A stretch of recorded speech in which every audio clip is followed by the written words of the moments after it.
The night Madeline Carter lost everything, she drove straight into a blizzard with nothing but rage keeping her warm. Her partner's betrayal still burned. His cold rejection of their unborn child, the way he'd thrown her out like trash. The Montana highway blurred beneath frozen tears until the wheel jerked, the car spun, and metal screamed against ice. Then silence.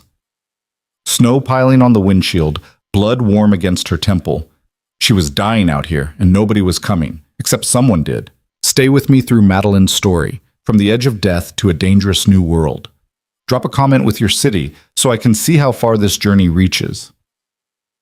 Hit like if you're ready for part 1. The headlights died first. Madeline Carter sat slumped against the deployed airbag, tasting copper and feeling the cold creep through the shattered driver's side window. Her Honda was nose down in a ditch, steam hissing from the crumpled hood into the freezing Montana night. She tried the ignition. Click, click, nothing. No, no, no, no, her voice cracked. The dashboard clock read 11:47 p.m. before it flickered out. She'd been driving for 3 hours since Marcus threw her out. 3 hours of crying so hard she could barely see the road. 3 hours replaying his words in her head like a knife twisting. The kid isn't mine. I don't care what you say. Get out. She'd stood there in the doorway of the apartment they'd shared for 2 years, her pregnancy test still in her shaking hand, watching him pack her things into garbage bags. When she tried to argue, tried to make him understand, he'd called her a liar, said she'd probably been cheating, said he wanted her gone before midnight. So she left. Stupid. She should have fought harder, should have made him listen, should have done 100 things differently. Instead, she'd thrown those garbage bags in her car and just started driving with no plan, no destination, just away. Away from Billings, away from Marcus, away from the life that had just imploded. Now she was going to die in a ditch because she'd been too angry and hurt to pay attention to the weather warnings. Madeline pressed her forehead against the steering wheel, feeling the baby flutter inside her. 16 weeks. Just starting to show, just starting to feel real. I'm sorry, she whispered. I'm so sorry. She tried her phone. No signal. Of course not. She was somewhere between nowhere and nothing on Highway 89, and the snow was coming down so thick she couldn't see 10 feet beyond the car. The temperature was already dropping inside the vehicle. Her breath made fog clouds. Think. She needed to think. The engine wouldn't start, but she might be able to run the hazard lights off the battery for a while. Except nobody was driving in this weather. She hadn't seen another car for the last 40 minutes before the crash. And her coat was a thin spring jacket because she'd grabbed it without thinking, because her brain had been too full of Marcus's face when he told her to leave. Madeline tried the door. It opened 6 inches before jamming against the snowbank. She shoved harder, grunting with effort, managed to force it wide enough to squeeze through. The wind hit her like a fist. She gasped, immediately feeling the cold slice through her jeans and sweater. The highway stretched empty in both directions, just a ribbon of white with darker white on either side where the forest pressed close. No lights, no houses, nothing. She was going to freeze to death out here. The thought should have terrified her more than it did. Instead, she felt strangely calm as she climbed back into the car and pulled the door shut. At least it would be quiet. At least she wouldn't have to hear Marcus's voice anymore. Wouldn't have to figure out how to raise a baby alone with no money and no family. Her parents had died in a car accident when she was 19. She had an aunt in Oregon she hadn't spoken to in 5 years. No siblings. No close friends. Marcus had made sure of that, always finding reasons why her friendships were unhealthy or why people didn't really like her. God, she'd been so stupid. Madeline wrapped her arms around herself and closed her eyes. The cold was making her drowsy. She knew that was bad, knew she should stay awake, but her head hurt from where it had hit the window, and she was so tired. So tired of fighting, tired of trying, tired of being the only one who cared. Maybe this was easier. She let the darkness pull her down. The sound of a car engine dragged her back to consciousness. Madeline's eyes flew open. She couldn't feel her hands anymore. The windows were completely frosted over, turning the car into an ice tomb. But that sound, that was definitely an engine, close, getting closer. She tried to move and couldn't. Her limbs were lead, her brain felt stuffed with cotton. Move. She had to move. With enormous effort, she raised one arm and slapped it against the window.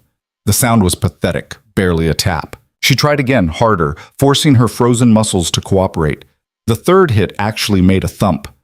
"Help!" she tried to call out, but it came out as a whisper. The engine sound stopped. A door slammed. Footsteps crunched through snow, fast, purposeful. "Definitely a car here. Anyone inside?" Multiple voices, multiple people. Madeline tried to respond but couldn't make her mouth work.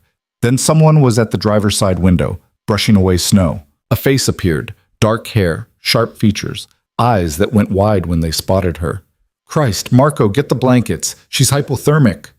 The door wrenched open with a screech of metal. Cold air flooded in, somehow colder than what was already there. Hands touched her face, her neck, checking for a pulse. "Can you hear me?" The voice was male, accented faintly. Italian, maybe. "Stay with me.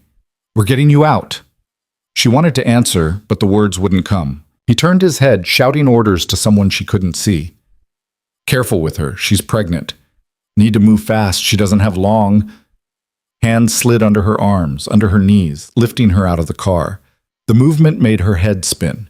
She caught a glimpse of a large black SUV idling on the road, headlights cutting through the blizzard. Two other men were pulling bags from the back. The one carrying her, the one with the Italian accent, moved quickly but carefully toward the SUV. She could feel how strong he was, the way he held her weight like she was nothing. Up close she could see he was maybe mid-30s, expensively dressed despite the weather, his dark coat worth more than her entire wardrobe. "Hospital," she managed to whisper. "Need too far. We'll take care of you." That wasn't what she meant, but she couldn't argue. He slid into the back seat of the SUV with her still in his arms, and someone immediately draped heavy blankets over them both. The interior was blessedly warm. She couldn't stop shaking. "Drive," the man ordered, and the SUV lurched forward. Madeline tried to focus on his face, but her vision kept blurring. "Who?" "Alessandro," he said. "My name is Alessandro. You're safe now." "Baby?" "I know. We'll check. Just stay awake for me." She tried. She really did. But the warmth was making the exhaustion impossible to fight, and Alessandro's arms were steady around her, and she was so incredibly tired. The last thing she remembered was his voice, calm and commanding, giving instructions she couldn't quite follow. Then nothing. She woke up in a bed that wasn't hers. Madeline's eyes opened slowly, taking in an unfamiliar ceiling. Unfamiliar walls painted a soft cream color. Unfamiliar heavy curtains drawn over what looked like floor-to-ceiling windows. The bed beneath her was massive and extremely comfortable, piled with down comforters. An IV line ran from her arm to a bag hanging on a stand. For a moment she just lay there, confused and disoriented, her mind struggling to piece together where she was and how she'd gotten there. Then it came back in fragments. The crash, the cold, Marcus, the man who'd pulled her from the car, Alessandro. She sat up too quickly and immediately regretted it as the room spun. A hand pressed gently against her shoulder. "Easy. You've been out for 18 hours.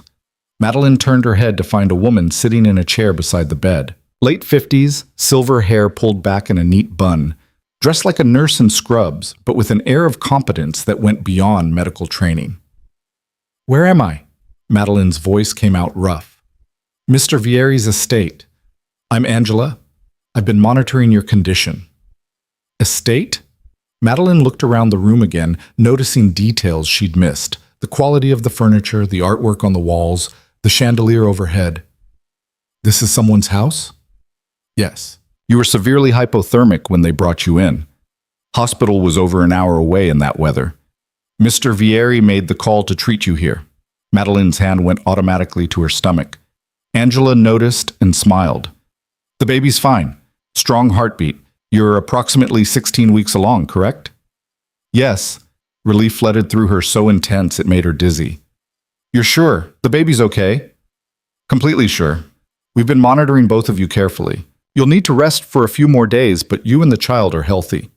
Madeline closed her eyes, feeling tears leak out. The baby was okay.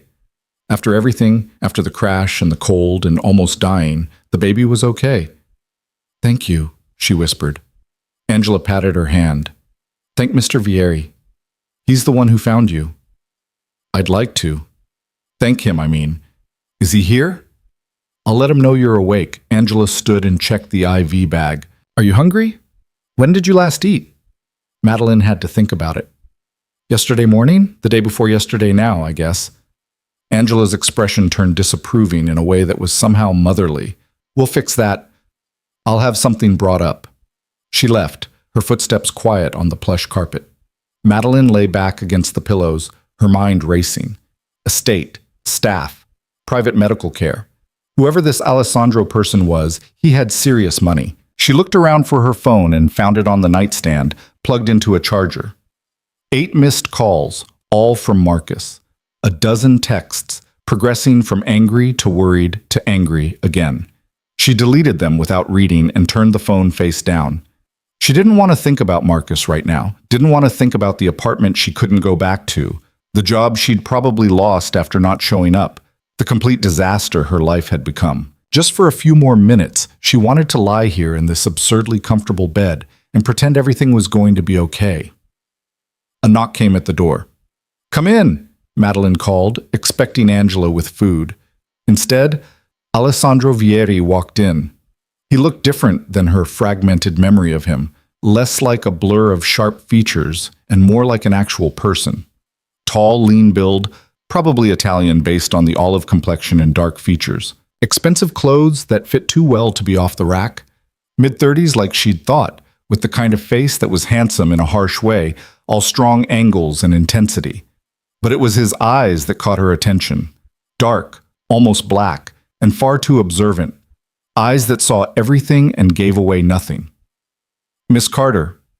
His voice was the same as she remembered, smooth, accented, controlled. I'm glad to see you awake. You saved my life. It sounded inadequate even as she said it. Thank you doesn't seem like enough.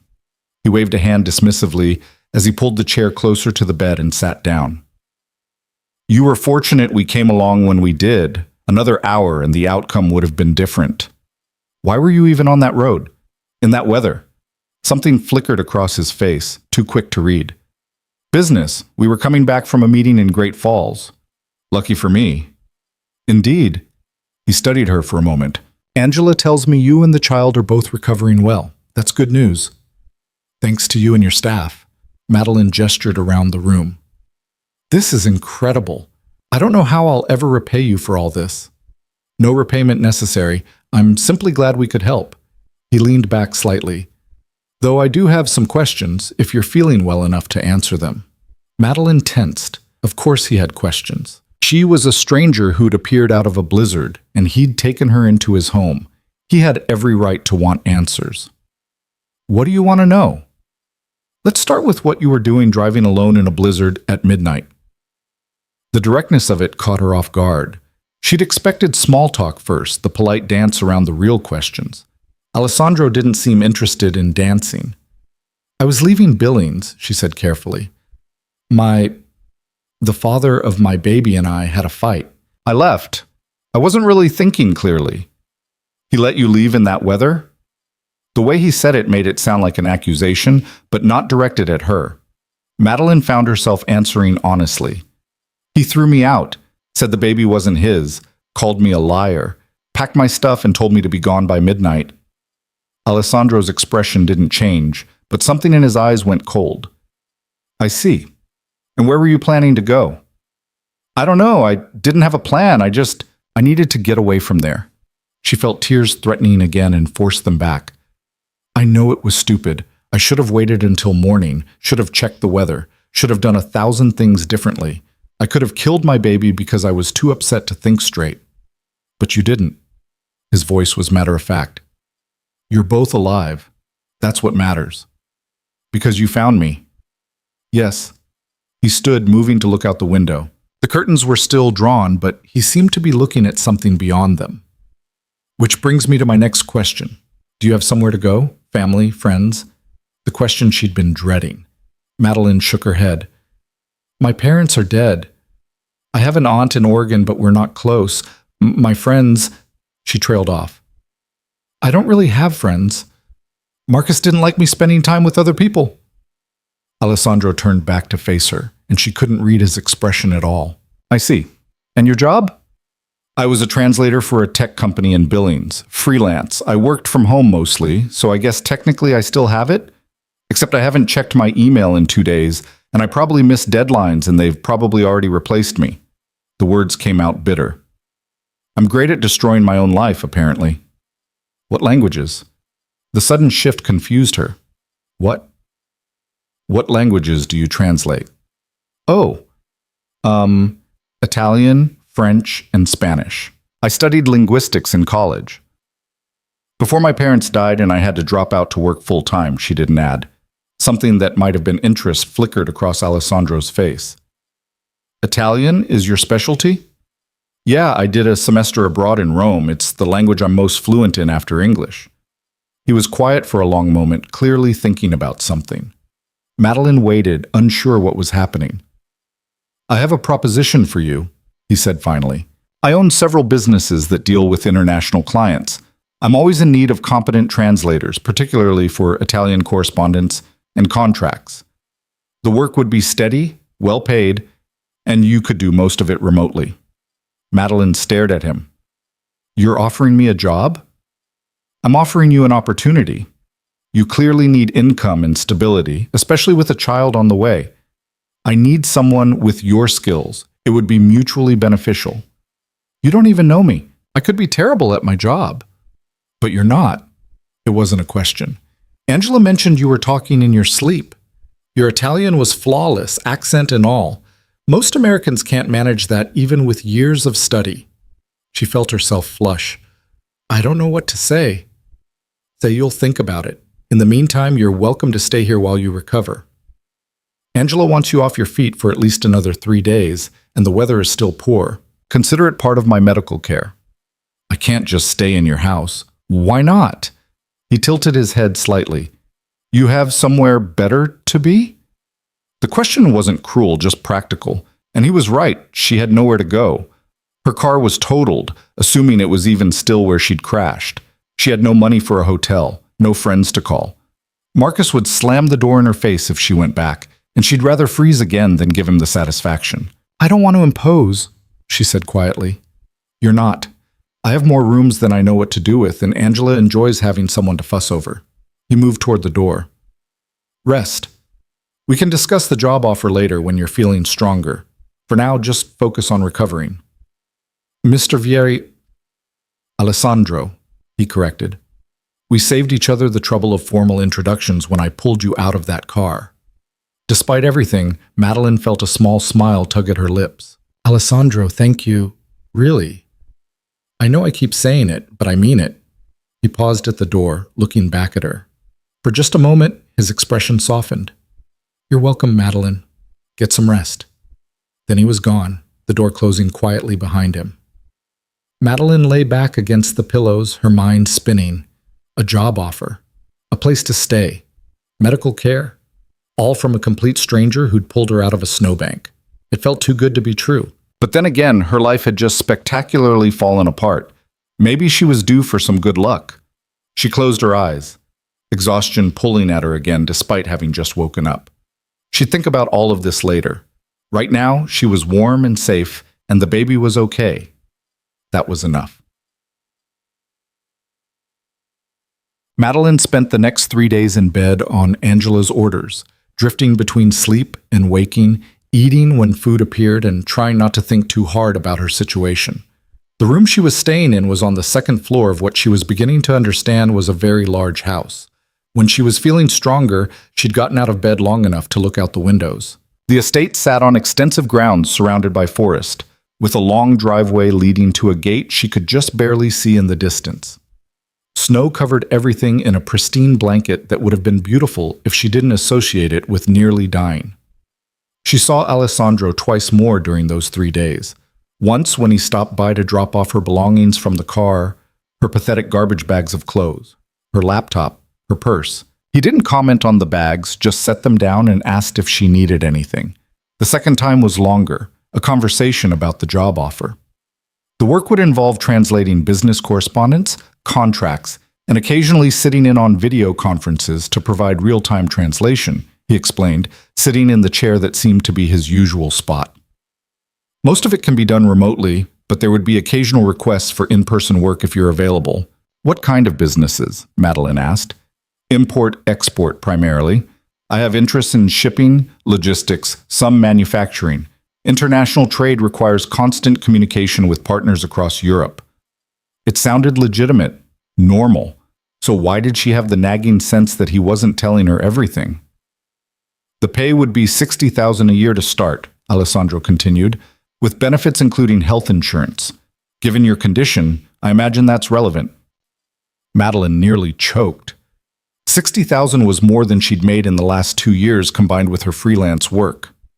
That's very generous. It's market rate for someone with your skills. I don't believe in underpaying competent people. He studied her. You seem hesitant. I'm just wondering why you're doing this.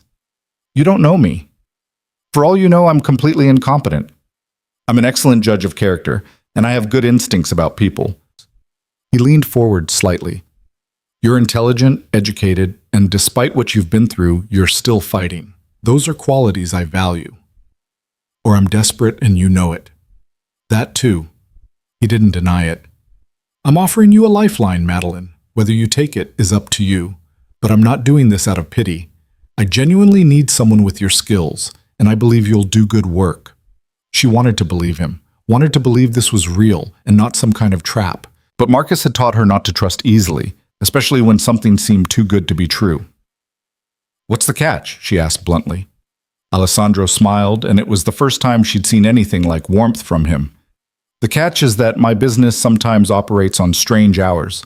International clients mean middle-of-the-night phone calls, urgent contracts that need translating by morning. It's not a 9-to-5 job. I can handle odd hours, and the work is confidential. Everything you translate, everything you see, stays between us and the clients. No discussing it with friends, family, anyone. That made sense for business. Okay. Then we have a deal? Madeline took a deep breath. This was crazy. She was about to accept a job from a man she'd known for 3 days, a man who lived in a fortress-like estate with staff and money and secrets she didn't understand. Every rational part of her brain was screaming that this was a bad idea. But the alternative was going back to Billings with nothing. No apartment, no money, no support. Trying to find work while pregnant and homeless. Possibly losing the baby because she couldn't afford medical care. Yes, she heard herself say, we have a deal. Alessandro extended his hand and she shook it, his grip firm and warm. Excellent. We'll draw up a formal contract this week. In the meantime, keep resting. I'll have Angela continue monitoring you and the baby. I can't stay here indefinitely, Madeline protested. I need to find my own place. There's a guest house on the property. Small, 2 bedrooms, fully furnished. You're welcome to use it for as long as you need. She stared at him. I can't afford. Consider it part of your compensation package. You'll be working from home most of the time anyway. Makes sense for you to be on site when needed. It was too much, way too much. But Madeline found herself nodding anyway, too overwhelmed to argue. Alessandro seemed to have an answer for everything, a solution to every problem she could think of, which should have made her more suspicious, not less. After he left, she sat on the bed and tried to process what she'd just agreed to. A job, housing, security, everything she needed handed to her by a stranger. Her phone buzzed. Another text from Marcus. Where the hell are you? Your stuff is still here, and I want it gone. She deleted it and blocked his number. Whatever this was with Alessandro, whatever she'd just gotten herself into, it had to be better than going back to that. It had to be. Oh. On the 4th day, Angela declared her well enough to move around. Madeline took her time getting dressed in clothes from her garbage bags, jeans that were getting tight around the waist, a sweater that had seen better days. Everything she owned looked shabby in this place. She made her way downstairs carefully, following the sound of voices. The house was even larger than she'd realized, all high ceilings and expensive furniture and artwork that probably cost more than most people made in a year. She felt completely out of place. The voices led her to a large kitchen where Angela was directing 2 other people, a younger woman and a man, both in casual clothes, both moving with the efficient purpose of staff who knew exactly what they were doing. "Good morning," Angela said when she spotted Madeline. "How are you feeling?" "Better? Much better." Madeline hovered in the doorway, unsure if she should come in. "I don't want to be in the way." "Nonsense. Sit." Angela pointed at the kitchen island. "You need to eat. Maria, can you make our guests some breakfast?" The younger woman, Maria, nodded and immediately started pulling things from the refrigerator. Madeline perched on one of the bar stools, feeling awkward. "Is Alessandro around?" she asked. "He's in his office. He works from home most days." Angela was organizing medication bottles on the counter. "He said to tell you to take it easy for the rest of the week. No work until Monday." "I feel fine, really. I could start Monday," Angela said firmly in a tone that suggested arguing would be pointless. Maria slid a plate in front of Madeline. Scrambled eggs, toast, fresh fruit. It looked amazing. When was the last time someone had cooked for her? "Thank you," she said quietly. She ate in silence, listening to Angela and Maria discuss meal planning for the week. The man, whose name was apparently Marco, came and went, carrying in grocery bags. It all felt surreal, like she'd stumbled into someone else's life. After breakfast, Angela showed her to the guest house Alessandro had mentioned. It sat about 50 yards from the main house, a small cottage-style building that was bigger than the apartment she'd shared with Marcus. 2 bedrooms, a full bathroom, a living area with a fireplace, and a small kitchen. Fully furnished like he'd said, decorated in the same expensive but understated style as the main house.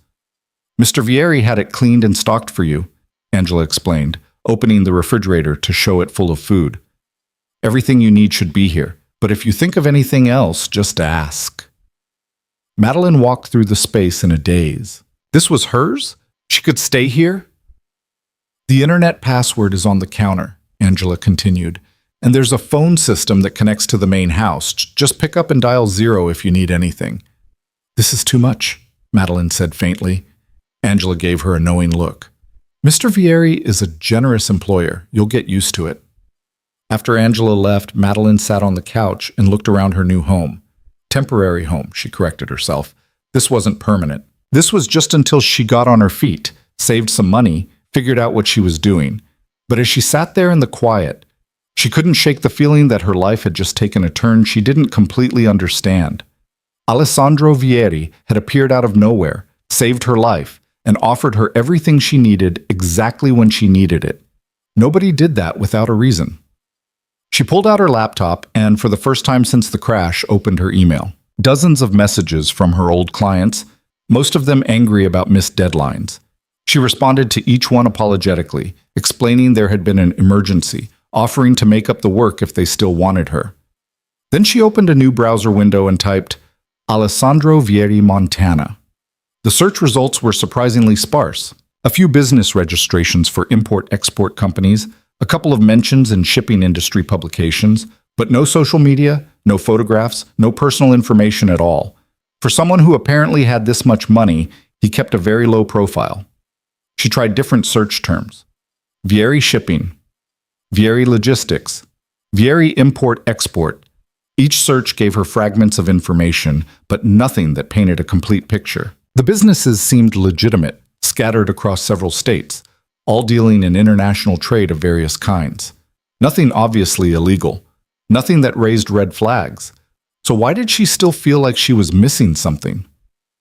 A knock at the door made her jump. She closed the laptop and went to answer it, finding Alessandro standing on her small porch. "Settling in?" he asked. "Yes, thank you. This place is amazing." "Good." He glanced past her into the cottage. "I wanted to check that you had everything you needed.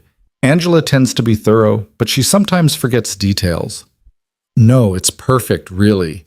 Madeline hesitated. "Can I ask you something?" "Of course." "Why are you doing all this? And don't say it's just because you need a translator. You could hire anyone." Alessandro was quiet for a moment, and she got the sense he was deciding how much truth to give her. When he spoke, his voice was careful. "I found you dying in a snowbank, carrying a child you're planning to raise alone. The father abandoned you. You have no family, no support system, no resources. I have all of those things and more than I need." He met her eyes. "Maybe I'm doing this because I can, because I have the means to help and I choose to use them. Does there need to be another reason? Most people don't think that way. I'm not most people. There was something in the way he said it, an edge that made her think he was talking about more than just charity. But before she could push further, he stepped back. I'll let you rest. Remember, no work until Monday. Doctor's orders. He was gone before she could respond, walking back toward the main house with his hands in his pockets. Madeline watched him go, her mind full of questions she didn't know how to ask. She went back inside and opened her laptop again, staring at the sparse search results. Alessandro Vieri was either exactly what he appeared to be, a wealthy businessman with a charitable streak, or he was very, very good at hiding who he really was. Either way, she'd already made her choice. She'd accepted his help, his job, his protection. For better or worse, her life was now tangled up with his. She just hoped she hadn't made a terrible mistake. The weekend passed quietly. Madeline spent most of it in the guest house, unpacking her meager belongings and trying to make the space feel like hers. Saturday afternoon, a delivery truck arrived with boxes addressed to her. When she opened them, she found maternity clothes, jeans, sweaters, dresses, all in her size, all good quality. There was a note from Alessandro. You'll need these soon. Consider it an advance on your first paycheck. She should have been grateful. Instead, she felt uncomfortable. The gifts were piling up. The job, the house, the clothes. Every new thing made her feel more indebted, more tangled in obligations she didn't fully understand. But she kept the clothes. She needed them. Sunday morning, she woke to find a contract slid under her door. The employment agreement was straightforward. Salary, benefits, expectations, all laid out in clear language. She read it 3 times, looking for catches, and found none. It seemed legitimate. She signed it. Monday morning, Angela brought her a laptop and a stack of files. Mr. Vieri thought you'd want to start with these. They're lower priority, good for getting back into the rhythm. No rush, just work at your own pace. The files were business correspondence, exactly like Alessandro had described. Letters from Italian partners about shipping schedules, customs documentation, contract negotiations, all perfectly normal. Madeline threw herself into the work, grateful for something to focus on besides her spiraling thoughts. Translation had always calmed her, the puzzle of finding the right words in another language, maintaining tone and intent across cultural boundaries. She was good at this. It was one of the few things she was confident about. By Wednesday, she'd finished the initial stack and asked for more. Angela delivered another batch with an approving nod. Mr. Vieri says you work fast. He's impressed. It's not that hard, Madeline demurred. Still, he values competence. Thursday afternoon, Alessandro himself appeared at her door with a new assignment. I need this translated by tomorrow morning. It's a contract with a client in Naples. Time sensitive. Madeline took the file and skimmed it. Standard shipping contract, nothing unusual. I can have it done by tonight. Tomorrow is fine. Don't push yourself. I'm pregnant, not broken. The words came out sharper than she intended. Alessandro's eyebrows rose slightly. Point taken. Tonight then, if you're capable. She finished the translation by 10 p.m. and emailed it to him. His response came back within minutes. Excellent work. Thank you. Friday, she was settling into a routine. Wake up, work on translations, break for lunch, more work, dinner, sleep. It was simple and structured and exactly what she needed. No drama, no chaos. Just work and quiet and the baby growing steadily inside her. She was almost starting to relax when Saturday night everything changed. She was making dinner, pasta, something simple, when she heard shouting from the direction of the main house. Men's voices, angry, rapid Italian, too fast for her to follow clearly. Then silence. Madeline set down the spoon she'd been using and moved to the window. She could see lights on in the main house, shadows moving behind curtains. Nothing that looked immediately dangerous. She told herself it was none of her business. Alessandro's personal affairs had nothing to do with her. But 15 minutes later, when a black SUV roared up the driveway and 3 men in suits climbed out and headed into the house with grim expressions, she started to worry. Another hour passed. The SUV left. The lights in the main house went off one by one until only a few remained. Her phone buzzed with the text from Alessandro. Everything is fine. Sleep well. She stared at the message. How did he know she'd been watching? Was someone watching her? Madeline stood at the window for a long time, looking out at the dark grounds, the distant gate, the forest pressing close. For the first time since arriving here, she felt the weight of how isolated this place was. How far from anyone who might help if something went wrong. She thought about her laptop, the sparse search results, the way Alessandro's staff moved with military precision, the expensive security system she'd noticed around the property, the way he'd never quite answered her questions about what he really did. "I'm not most people," he'd said. What did that mean? She went to bed but didn't sleep well, her mind running through possibilities she didn't want to consider. When morning came, she looked out to find the grounds peaceful, snow falling gently, no sign of the previous night's tension. Maybe she was paranoid. Maybe she'd imagined the danger in those angry voices. Maybe this was all perfectly normal and she was being ridiculous. Or maybe she'd just gotten her first real glimpse of who Alessandro Vieri actually was. And she had no idea what to do with that knowledge. Madeline didn't mention the incident to anyone. What would she even say? She'd heard shouting and seen men arrive late at night? That could mean anything. Maybe it was a business emergency. Maybe Alessandro had family drama. Maybe she was looking for problems where none existed because she'd spent 2 years with Marcus learning to expect the worst. But she couldn't shake the feeling. Monday morning, she walked to the main house to drop off some completed translations. Angela answered the door, looking tired in a way Madeline hadn't seen before. "Is Alessandro available?" Madeline asked. "He's in meetings all day. I can take those for you." "Sure," Madeline handed over the folder. "Is everything okay? You look exhausted." Angela's professional mask slipped for just a second. "Long weekend, nothing you need to worry about." Which of course made Madeline worry more. She went back to the guest house and tried to focus on work, but her attention kept drifting to the main house, watching for signs of whatever was going on. She saw Alessandro once that afternoon, climbing into one of the SUVs with 2 men she didn't recognize. He looked tense, his jaw tight, his movements sharp with barely controlled anger. The SUV disappeared down the driveway and didn't return. By evening, Madeline had convinced herself she was being ridiculous. She made dinner, took a shower, settled on the couch with her laptop to watch a movie. Normal things. Everything was fine. The knock at her door came just after 9. She jumped, startled. Nobody knocked this late. Through the window, she could see Alessandro standing on her porch, still in his suit from earlier, looking like he hadn't slept in days. Madeline opened the door. "Is something wrong?" "Can I come in?" She stepped aside and he walked past her, bringing cold air and tension with him. He stood in the middle of her small living room, looking somehow out of place despite owning the building. "I owe you an explanation," he said without preamble. "For what?" "Saturday night. You saw the cars, heard the shouting, probably. I saw your lights on late." So he had been watching. Madeline crossed her arms. "You said everything was fine, like I lied."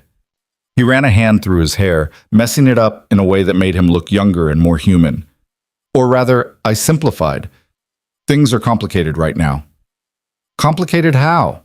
Alessandro turned to face her fully, and she saw the calculation in his eyes, the weighing of what to tell her and what to hold back. "My business has aspects I haven't discussed with you. Legal aspects, but not necessarily—" He paused, searching for words. "Not necessarily conventional." Madeline's stomach dropped. "What does that mean?" "It means the import-export work I do involves certain clients in certain markets that operate outside standard channels. It means I have competitors who sometimes use aggressive tactics. And it means Saturday night, one of those competitors made a move I didn't anticipate."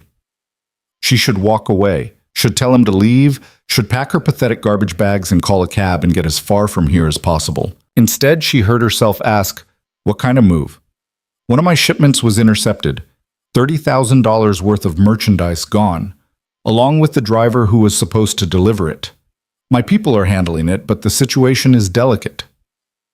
"Is your driver okay?" Something flickered across Alessandro's face that might have been surprise. "That's your first question? You said he was gone.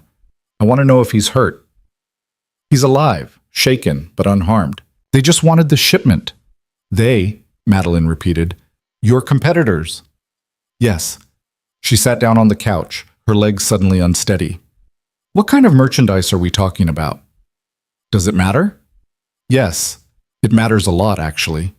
Alessandro studied her for a long moment.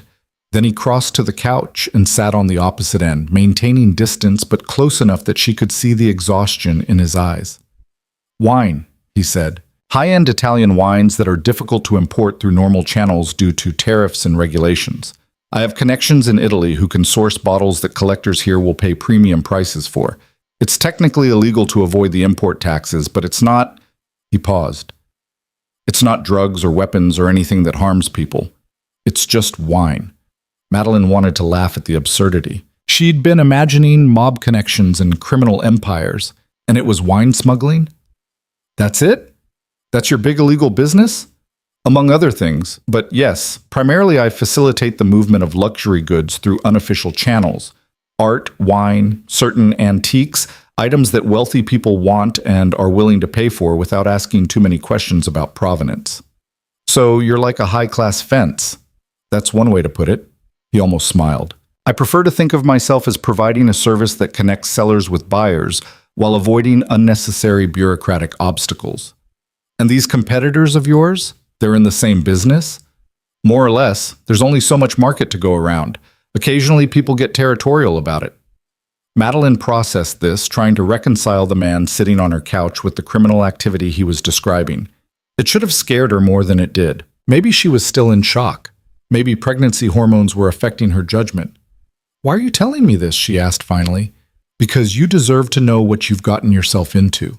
Because I don't want you to wake up one day and realize you're working for someone you can't trust. He met her eyes. And because if you want to leave, I'll help you. No questions asked, no obligations. I'll make sure you have money and resources to start somewhere else. But I needed you to have the full picture first, so I can make an informed decision. Yes, she should leave. Any rational person would leave. But Madeline found herself thinking about Marcus, about the apartment she couldn't go back to, about the baby growing inside her, and the complete lack of options she had. Alessandro was offering her a choice, which was more than anyone else had given her in a long time. The translations I've been doing, she said slowly, are they actually for legitimate business? Yes. I keep that side of things completely separate. The shipping company is real, the clients are real. I wouldn't involve you in anything questionable without your knowledge. But you have involved me, by bringing me here, by employing me. If something happened, if you got caught, you'd be protected. You have documentation showing you're a translator working on standard business correspondence. Nothing ties you to the other aspects of what I do. Except living on your property, except you saving my life. Alessandro leaned back, looking at the ceiling. I know how this looks. I know what you must be thinking. But I meant what I said before. I found you dying, and I had the means to help. Everything else is separate. Is it, though? You said you needed a translator. Maybe you needed someone who'd be grateful enough not to ask questions. If that's what I wanted, I would have hired someone through normal channels and kept my distance. I brought you into my home because... He stopped, seeming to struggle with the words.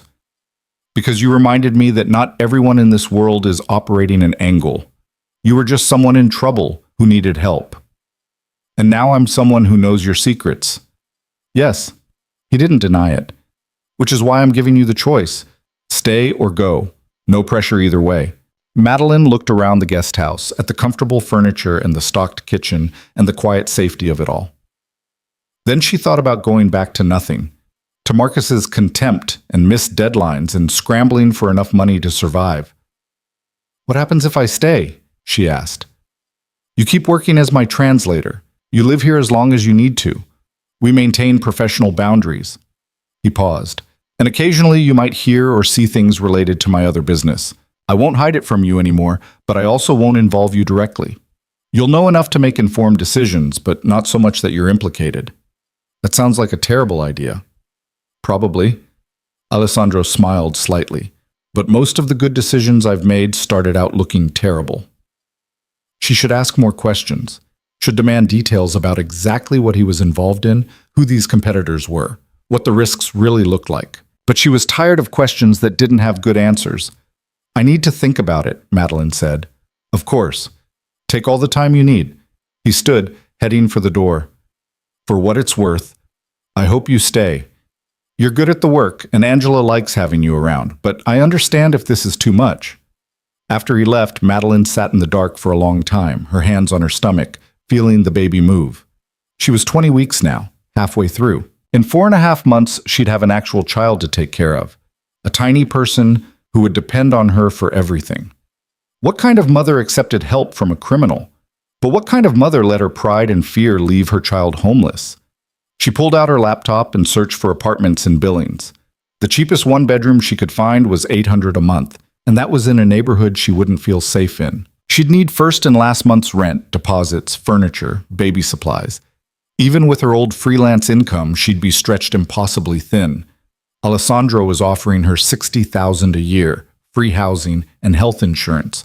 With that kind of stability, she could save money, could plan for the future, could give her baby a real chance. All she had to do was ignore the fact that the money came from smuggling wine and art for rich people who didn't want to pay taxes. Was that really so bad? Nobody was getting hurt. Alessandro had said it himself. It wasn't drugs or weapons. It was just helping wealthy collectors avoid bureaucracy. Madeline closed her laptop and went to bed, but sleep didn't come easily. She kept seeing Alessandro's face when he'd admitted the truth, the way he'd given her the option to leave, the tired honesty in his eyes. He could have kept lying, could have let her believe everything was legitimate. Instead, he'd trusted her with information that could destroy him. Why? The question followed her into restless sleep and was still there when she woke up the next morning. She got dressed, made coffee, stared out the window at the snow-covered grounds. Alessandro's SUV was parked near the main house. He was home, probably waiting to hear her decision. Madeline picked up her phone and called the number Angela had given her for the main house. Yes? Alessandro's voice, professional and guarded. It's me. Can we talk? Of course. Come over whenever you're ready. She walked to the main house through the cold morning air, her breath fogging. Marco let her in and directed her to Alessandro's office, a room she hadn't seen before, all dark wood and leather furniture and walls lined with books. Alessandro sat behind a massive desk, and for a moment she could see him clearly, the man who ran an empire, legal and otherwise, who made decisions that affected people's lives, who inhabited power so completely he didn't need to show it off. I'm staying, Madeline said before she could change her mind. Alessandro's expression didn't change, but something in his posture relaxed. You're sure? No, but I need this job and this house and the insurance, and you're offering all of that. I can't afford to let morality get in the way of survival. That's honest, at least. She moved further into the room, stopping in front of his desk. But I need you to promise me something. What? If things get dangerous, really dangerous, not just competitors stealing shipments, you tell me. You give me enough warning to get out. I won't ask questions, won't demand explanations. Just tell me to leave, and I will. Alessandro stood, coming around the desk to face her. I can promise that. And the translations I do stay legitimate. I won't help with the smuggling, won't translate anything connected to that side of your business. Already handled. I keep those worlds completely separate. Okay. Madeline took a deep breath. Then I'm in, for however long this works. He extended his hand and she shook it, his grip warm and solid. Thank you for trusting me. I'm not sure I do yet, but I'm willing to try. Fair enough. Alessandro released her hand and returned to his desk. There's actually something I wanted to discuss. One of my clients is coming to visit next week. Legitimate client from the shipping business. He'll be here for dinner Thursday evening. I'd like you to join us. He's from Milan and prefers to conduct business in Italian. You want me to translate during dinner? If necessary. Mostly I just want him to feel comfortable. He's old-fashioned, values personal connection. Having someone who can speak his language fluently will smooth the conversation. Madeline hesitated. I'm not really equipped for fancy dinners. Angela can help with that if you need it, but honestly, just be yourself. He'll appreciate the authenticity. After she left the office, she found Angela in the kitchen and mentioned the dinner. Angela's eyes lit up. Oh, good. Something to plan. We'll make sure you have something appropriate to wear. What size are you now? I have no idea. Everything's getting tight. Angela pulled out a measuring tape and within minutes had Madeline's current dimensions. I'll order a few options. You'll look lovely. I don't need to look lovely. I just need to translate. Mr. Vieri's hosting an important client. Everyone at that table represents him. You'll look lovely. Angela's tone suggested the matter was closed. The week leading up to the dinner passed in a blur of work and preparation. Madeline translated contracts and correspondence, attended a video conference where she provided real-time translation, and proved to herself that she could actually do this job well. Alessandro sent her brief emails of approval after each assignment, professional and distant, back to the boundaries he'd mentioned. The maternity dresses Angela ordered arrived Wednesday. 3 options, all elegant and professional, all way too expensive. Madeline tried them on and chose a deep blue one that made her look less like a pregnant refugee and more like an actual professional. Thursday evening, she walked to the main house feeling like she was about to step onto a stage. Angela had done something subtle with her hair and makeup, enough to make her feel put together without looking like she'd tried too hard. The dining room was set beautifully, candles and wine glasses and china that probably cost more per plate than Madeline spent on groceries in a month. Alessandro stood near the window in a tailored suit, looking every inch the successful businessman. When he saw her, something flickered in his eyes. "You look professional," he said. "That's the goal, right?" "Exactly the goal." He glanced at his watch. "Giovanni should be here any moment. He's going to love you. I'm here to translate, not to be loved." "You can do both." The doorbell rang before she could respond.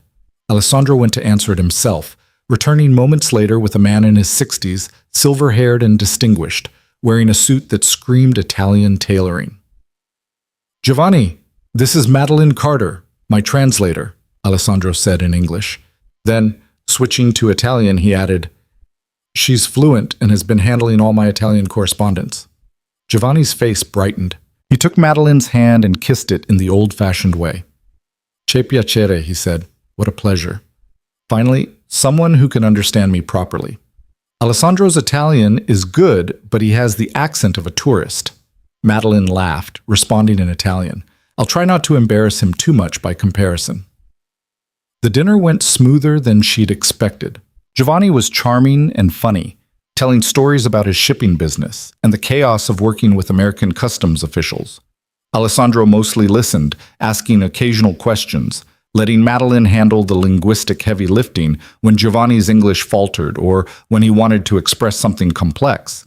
But she noticed how carefully Alessandro controlled the conversation, steering away from certain topics, keeping Giovanni focused on safe subjects. And she noticed the way Giovanni would sometimes glance at her and then at Alessandro, a knowing look in his eyes that suggested he was reading something into the situation that wasn't there. "You're very fortunate," Giovanni said to Alessandro in Italian during dessert, "to have found someone so talented who also understands discretion." Madeline translated automatically before realizing he'd meant for her to hear it.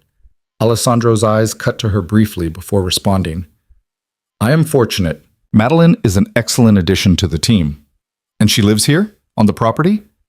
"In the guest house, yes. It makes the work more efficient." Giovanni smiled into his wine. "Of course, very efficient."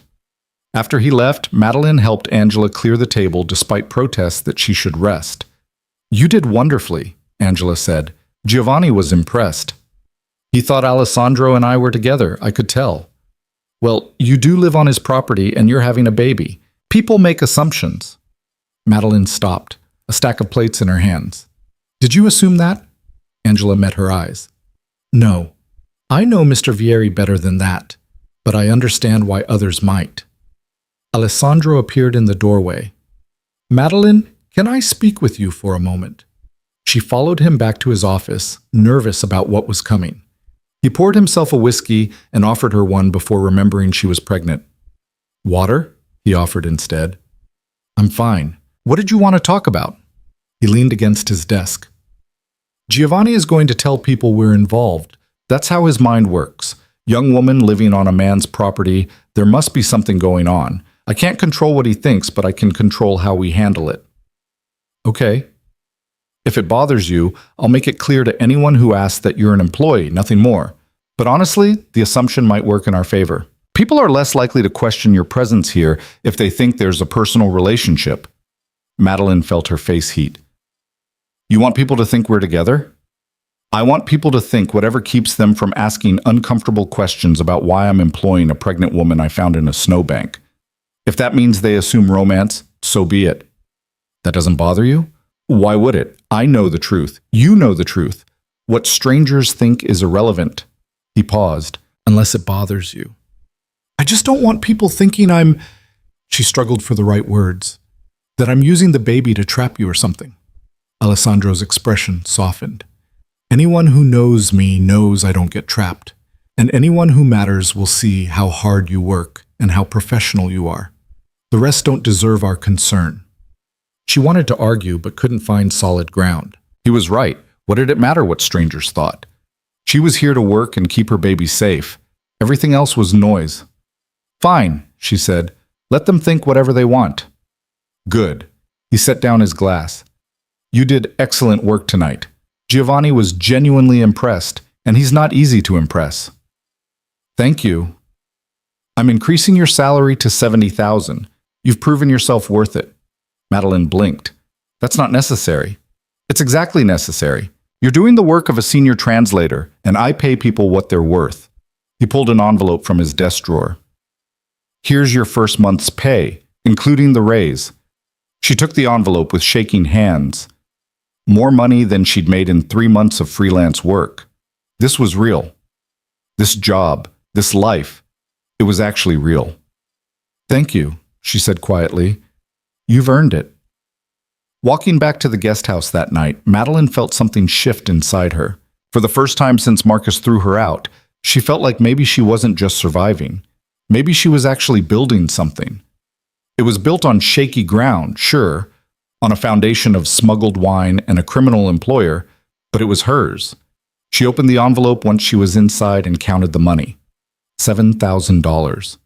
She sat on her couch and just stared at it, feeling tears prick her eyes.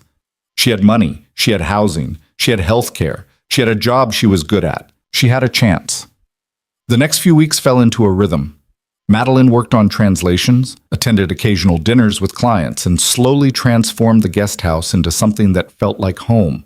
She bought curtains and plants, put up a few pictures, made the second bedroom into a nursery, even though the baby wouldn't arrive for months. Angela fussed over her constantly, making sure she ate properly and took her vitamins. Marco started leaving firewood stacked by her door without being asked. Even the security guards who patrolled the grounds at night learned her name and would nod when they passed. She was becoming part of the fabric of this place, and it terrified her as much as it comforted her. Alessandro remained professional and distant, except for occasional evening conversations when he'd stop by the guest house to discuss work or bring her new assignments. They developed an easy rapport, talking about translation challenges and difficult clients and the absurdity of international shipping regulations. He never mentioned the other side of his business again. But Madeline saw the signs: late-night meetings, the SUVs coming and going, the tension that would grip the house for a day or two before releasing. She didn't ask questions. She kept her head down and did her work and tried not to think about what was happening in the shadows around her. Until the night she heard the gunshot. It was just after midnight. Madeline was in bed, half asleep, when the sharp crack brought her fully awake. She sat up, heart pounding, listening. Silence. Then shouting, multiple voices, too far away to make out words. She grabbed her phone and was about to call 911 when it buzzed with a text from Alessandro. Stay inside, lock your doors, everything is under control. She locked the doors with shaking hands and moved away from the windows, crouching in the hallway where she couldn't be seen. The baby kicked frantically, sensing her fear. She put a hand on her stomach and tried to breathe slowly. More shouting, the sound of car doors slamming, an engine starting and speeding away. Then nothing. Madeline waited in the hallway for what felt like hours but was probably only 20 minutes. Finally, her phone rang. Alessandro. Are you all right? His voice was rough. Yes. What happened? We had an intruder. He's gone now. You're safe. Was anyone hurt? A pause. No. The shot was a warning. He ran. Alessandro. I'm coming over. He arrived 5 minutes later, still wearing what he'd had on earlier, but disheveled now, his shirt untucked, his expression harder than she'd ever seen it. He walked through the guest house, checking windows and doors, while Madeline stood in the kitchen trying to process what had just happened. This is because of the wine shipment, she said when he came back. The one that got stolen. They're escalating. Yes. He didn't try to deny it. You said it wasn't dangerous. I said it wasn't drugs or weapons. I never said it wasn't dangerous. Alessandro leaned against the counter, exhaustion evident in every line of his body. I'm sorry. I should have been more clear about the risks. Is this going to happen again? I'm handling it. I've been handling it. That's not an answer. It's the only answer I have right now. He met her eyes. I need to know if you want out, if this is too much, because it's only going to get more complicated before it gets simpler. Madeline thought about the money in her bank account, the nursery she'd been putting together, the stability she'd built over the past month. Thought about walking away from all of it and going back to nothing. I need protection, she said. If people are showing up with guns, I need to know I'm safe. You have it. I'm upgrading security tomorrow. Motion sensors, cameras, armed guards. No one gets near this property without us knowing. And if they get through anyway? Alessandro's expression went cold. Then they deal with me. The way he said it made her believe him. This was a man who'd built an empire in the shadows, who moved illegal goods across international borders, who had competitors afraid enough to come armed. This was not someone to underestimate. Okay, Madeline said, but if this keeps happening, if it gets worse, you keep your promise. You tell me to leave. I will. He left soon after, and Madeline tried to go back to sleep but couldn't. She lay in bed watching the shadows on the ceiling, listening to every small sound, jumping at nothing. She'd known from the beginning that Alessandro was involved in something questionable. She'd accepted it because she was desperate and because it seemed victimless. But tonight had proven how naive that was. This world had violence in it, had people angry enough to show up with weapons, and she was living right in the middle of it, carrying a baby who depended on her to make smart choices. The smart choice would be to leave. But Madeline stayed. The security upgrade started the next morning. Madeline woke to the sound of trucks rumbling up the driveway and men shouting instructions to each other. By noon, workers were installing cameras on every corner of the guest house, mounting motion sensors along the perimeter, reinforcing the locks on her doors and windows. Angela brought her lunch and stayed to chat, though Madeline suspected she'd been sent to keep her calm. It's just a precaution, Angela said, setting down a plate of sandwiches. Mr. Vieri takes security very seriously. Because of last night, Angela's expression flickered. You heard about that? I was awake when it happened. I heard the gunshot. Nothing to worry about. The person who shouldn't have been here is gone, and now we're making sure it doesn't happen again. Angela poured tea like they were discussing the weather.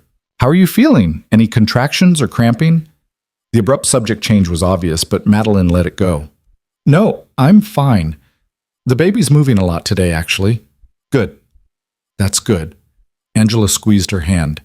You're safe here, Madeline. I promise you that. Madeline wanted to believe her. After Angela left, she watched the security team work, feeling increasingly like she was living in a fortress, which maybe she was. Alessandro had built walls around his empire, and now she was inside them. She tried to focus on work but couldn't concentrate. The translations blurred together, her mind wandering to the gunshot, the intruder, the casual way Alessandro had said he was handling it. What did that mean? What did handling it look like in a world where people showed up armed in the middle of the night? That evening, Alessandro knocked on her door. He looked less exhausted than the night before, but there was still tension in his shoulders. Can I come in? Madeline stepped aside. He walked to her windows, checking the newly installed sensors with a critical eye. These are good. Military grade. They'll alert the main house if anyone comes within 50 feet of this building. He turned to face her. You'll also have a panic button installed tomorrow. Press it, and armed security will be here in under 2 minutes. Do you really think that's necessary? I think I'd rather be overcautious than have something happen to you. His voice was flat, factual. The situation with my competitor is escalating. Last night was a message. I sent one back today. Madeline sat down slowly. What kind of message? The kind that makes it clear there will be consequences for coming onto my property uninvited. He moved away from the window.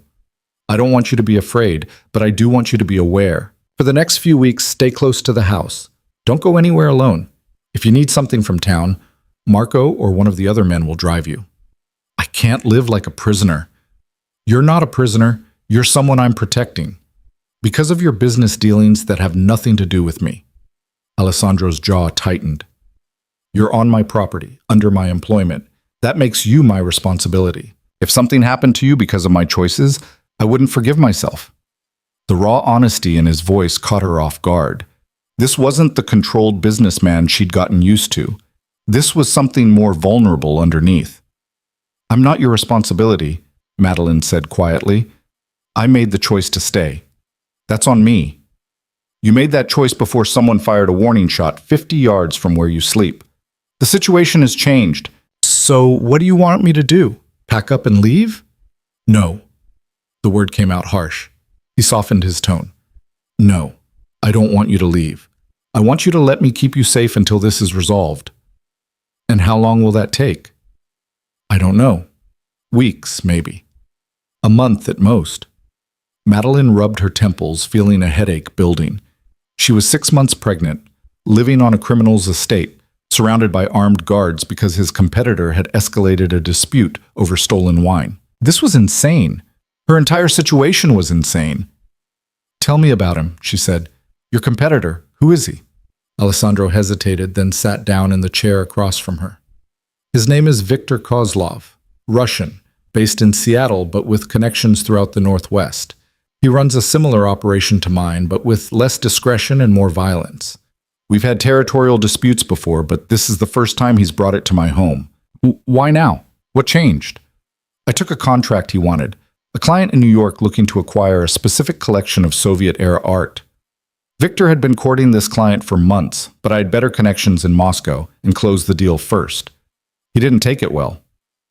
So he stole your wine shipment, and I reclaimed it, plus some of his inventory as compensation, which prompted last night's visit. This is about pride, Madeline said. Two men playing power games over who controls what territory. It's about business. Territory is just the playing field. People could get hurt over this. Your driver almost did. My driver is fine and being well compensated for his trouble, and no one will get hurt if Victor accepts that he can't push me around on my own property. And if he doesn't accept that? Alessandro's expression went cold. Then I'll make him accept it. The implicit threat hung in the air between them. Madeline wanted to press for details, wanted to know exactly what Alessandro meant by making someone accept something, but part of her didn't want the answer. Plausible deniability, she thought. If she didn't ask, she didn't have to know. I need air, she said, standing up. I've been inside all day watching people install security equipment, and I need to walk. Take Marco with you. I'm walking to the main house to get dinner from Angela, not hiking into the wilderness. Madeline? I'll stay inside of the windows. I'll be fine. She walked out before he could argue further, needing distance from the conversation and from the weight of Alessandro's protective intensity. The cold air bit at her face as she crossed the short distance between buildings. Through the windows, she could see Angela moving around the kitchen, and the sight of something normal and domestic made her chest tight. Marco appeared beside her before she'd made it halfway. Mister, Vieri asked me to accompany you, he said in his quiet way. Madeline sighed. Of course he did. He worries. He needs to stop. I can walk 50 yards without armed escort. Probably. Marco's tone suggested he wasn't going to argue, but also wasn't going to leave. But this way he sleeps tonight instead of watching the security feeds. That image, Alessandro staring at camera monitors, watching for threats, shouldn't have affected her. But it did. She thought about him sitting in his office last night, disheveled and exhausted, checking her doors and windows personally, taking responsibility for her safety like it was his sacred duty. She barely knew him. They had a professional relationship, nothing more. So why did the idea of him losing sleep over her make something warm curl in her chest? Fine, she said to Marco. You can walk me to dinner. Angela had prepared enough food for a small army, which seemed to be her standard operating procedure. Madeline ate in the kitchen while Angela fussed and Marco stood by the door, silent and watchful. You're worrying Mr. Vieri, Angela said, serving seconds that Madeline hadn't asked for. I'm not trying to. I know, but he's very protective of the people under his care. It's in his nature. I'm an employee, not a dependent. Angela gave her a look that suggested she was being willfully naive. You're a pregnant woman living alone on his property during a territorial dispute with a violent competitor. Whether you like it or not, you're someone he feels responsible for. That's not fair to him. Life rarely is. Angela sat down across from her with her own cup of tea. Mr. Vieri's father died when he was young. Did he tell you that? Madeline shook her head. He was 14. His father's business partners turned on the family, tried to take everything. Alessandro's mother fought them in court for years, but the stress killed her eventually. Alessandro inherited nothing but debts and enemies. Angela's voice was soft. He built everything you see here from scratch. Every alliance, every business deal, every dollar. And he protects it fiercely because he knows what it's like to lose everything. Why are you telling me this? Because I want you to understand. When he says you're under his protection, it's not a business arrangement, it's personal. He doesn't take responsibility lightly. Madeline absorbed this, trying to reconcile the image of a 14-year-old boy losing everything with the controlled, powerful man she knew. It explained things, the walls he kept up, the careful way he controlled every situation, the intensity with which he'd responded to Victor's intrusion. I don't want to be another thing he has to protect, she said quietly. Too late. You already are. Angela's smile was gentle. But it's not a burden to him. I think you being here reminds him that not everything is about business and territory and winning. Sometimes people just need help. After dinner, Madeline walked back to the guest house with Marco trailing behind. The security lights had been upgraded too, she noticed. The whole property was lit up like a prison yard. Alessandro was waiting on her porch. You shouldn't be outside this late, he said. Neither should you. He ignored that. I wanted to apologize. I was too harsh earlier. You have every right to make your own choices about how much risk you're willing to accept. But you're going to keep the security anyway. Yes, because my choices put you in danger, and I can't undo that. The least I can do is mitigate it. Madeline studied his face in the harsh security lighting. He looked tired, the kind of tired that came from carrying too much weight for too long. Angela's words echoed in her head. He protects things fiercely because he knows what it's like to lose everything. Your driver, she said, the one who got caught in the wine shipment theft. You said he was fine. Did you go check on him yourself? Alessandro blinked, surprised by the question. Yes. Why? Because that's not what most bosses would do. Most bosses would send someone else, keep their distance. He works for me. His safety is my concern. See, that's what I mean. You take everything so personally. Every employee, every responsibility, every threat. Don't you ever get exhausted? Constantly. A ghost of a smile crossed his face. But the alternative is letting things fall apart, and I've already lived through that once. She understood then, really understood. This wasn't about power or money or winning against Victor. This was about control. About never being the helpless 14-year-old watching his world collapse again. Angela told me about your parents, Madeline said. Alessandro's expression shuddered. She talks too much. She cares about you. She wanted me to understand why you're being so intense about all this. And do you? Understand? I think so. Madeline wrapped her arms around herself against the cold. I think you're terrified of failing people who depend on you. I think that's why you're upgrading security and having Marco follow me around and personally checking on injured drivers. Because if something happened to any of us, you'd see it as your failure. Is that such a terrible way to be? No, but it's a heavy way to live. Alessandro was quiet for a long moment, his dark eyes studying her face like he was trying to figure out how she'd seen through him so clearly. You should go inside, he said finally. It's cold. So should you. In a minute. Madeline went inside but watched through the window as Alessandro stood on her porch for a long time, hands in his pockets, staring out at the dark forest beyond the fence, carrying the weight of his empire alone. The next 2 weeks passed in tense quiet. The security team finished their work and disappeared, leaving behind a fortress that felt both safer and more suffocating. Madeline settled into a routine of work and confinement, translating contracts and correspondence while trying not to feel like she was under house arrest. Victor made no more direct moves, but Alessandro was increasingly absent, gone for long stretches to meetings he didn't explain. The tension in the main house was palpable whenever Madeline visited. Angela was distracted. Marco and the other security staff moved with military precision, and even the usually cheerful Maria seemed subdued. Something was building. Madeline could feel it. She was working late on a Thursday night, translating a complex shipping contract when her phone rang. An unknown number.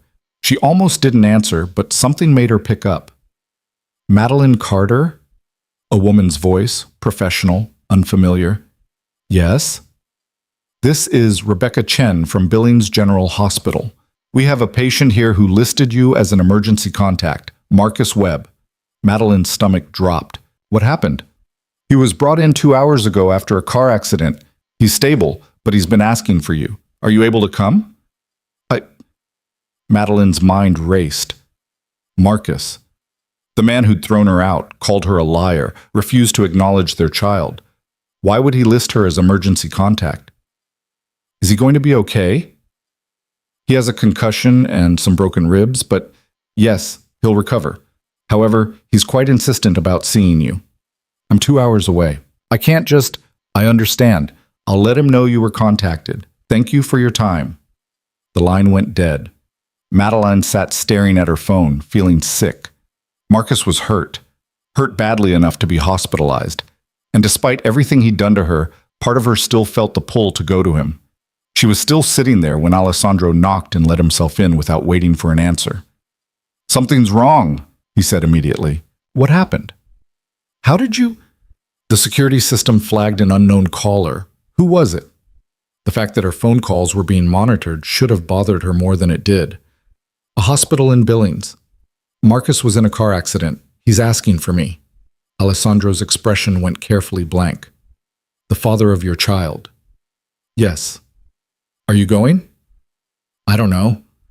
I don't even know why he'd want to see me after how we ended things. Madeline stood up, pacing. He threw me out. Told me the baby wasn't his. Why would he list me as emergency contact? Maybe he never changed it after you split. Maybe? She pressed her hands to her temples. I shouldn't care. After what he did, I should just delete the message and move on. But you do care. I spent 2 years with him. I thought we were building a life together. You don't just turn that off because it ended badly. Alessandro moved to the window, his back to her. If you want to go, I'll have Marco drive you. It's not safe for you to make that trip alone.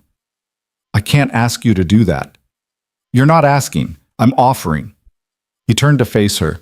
But I need you to think carefully about what going there means. This man hurt you badly enough that you drove into a blizzard to get away from him.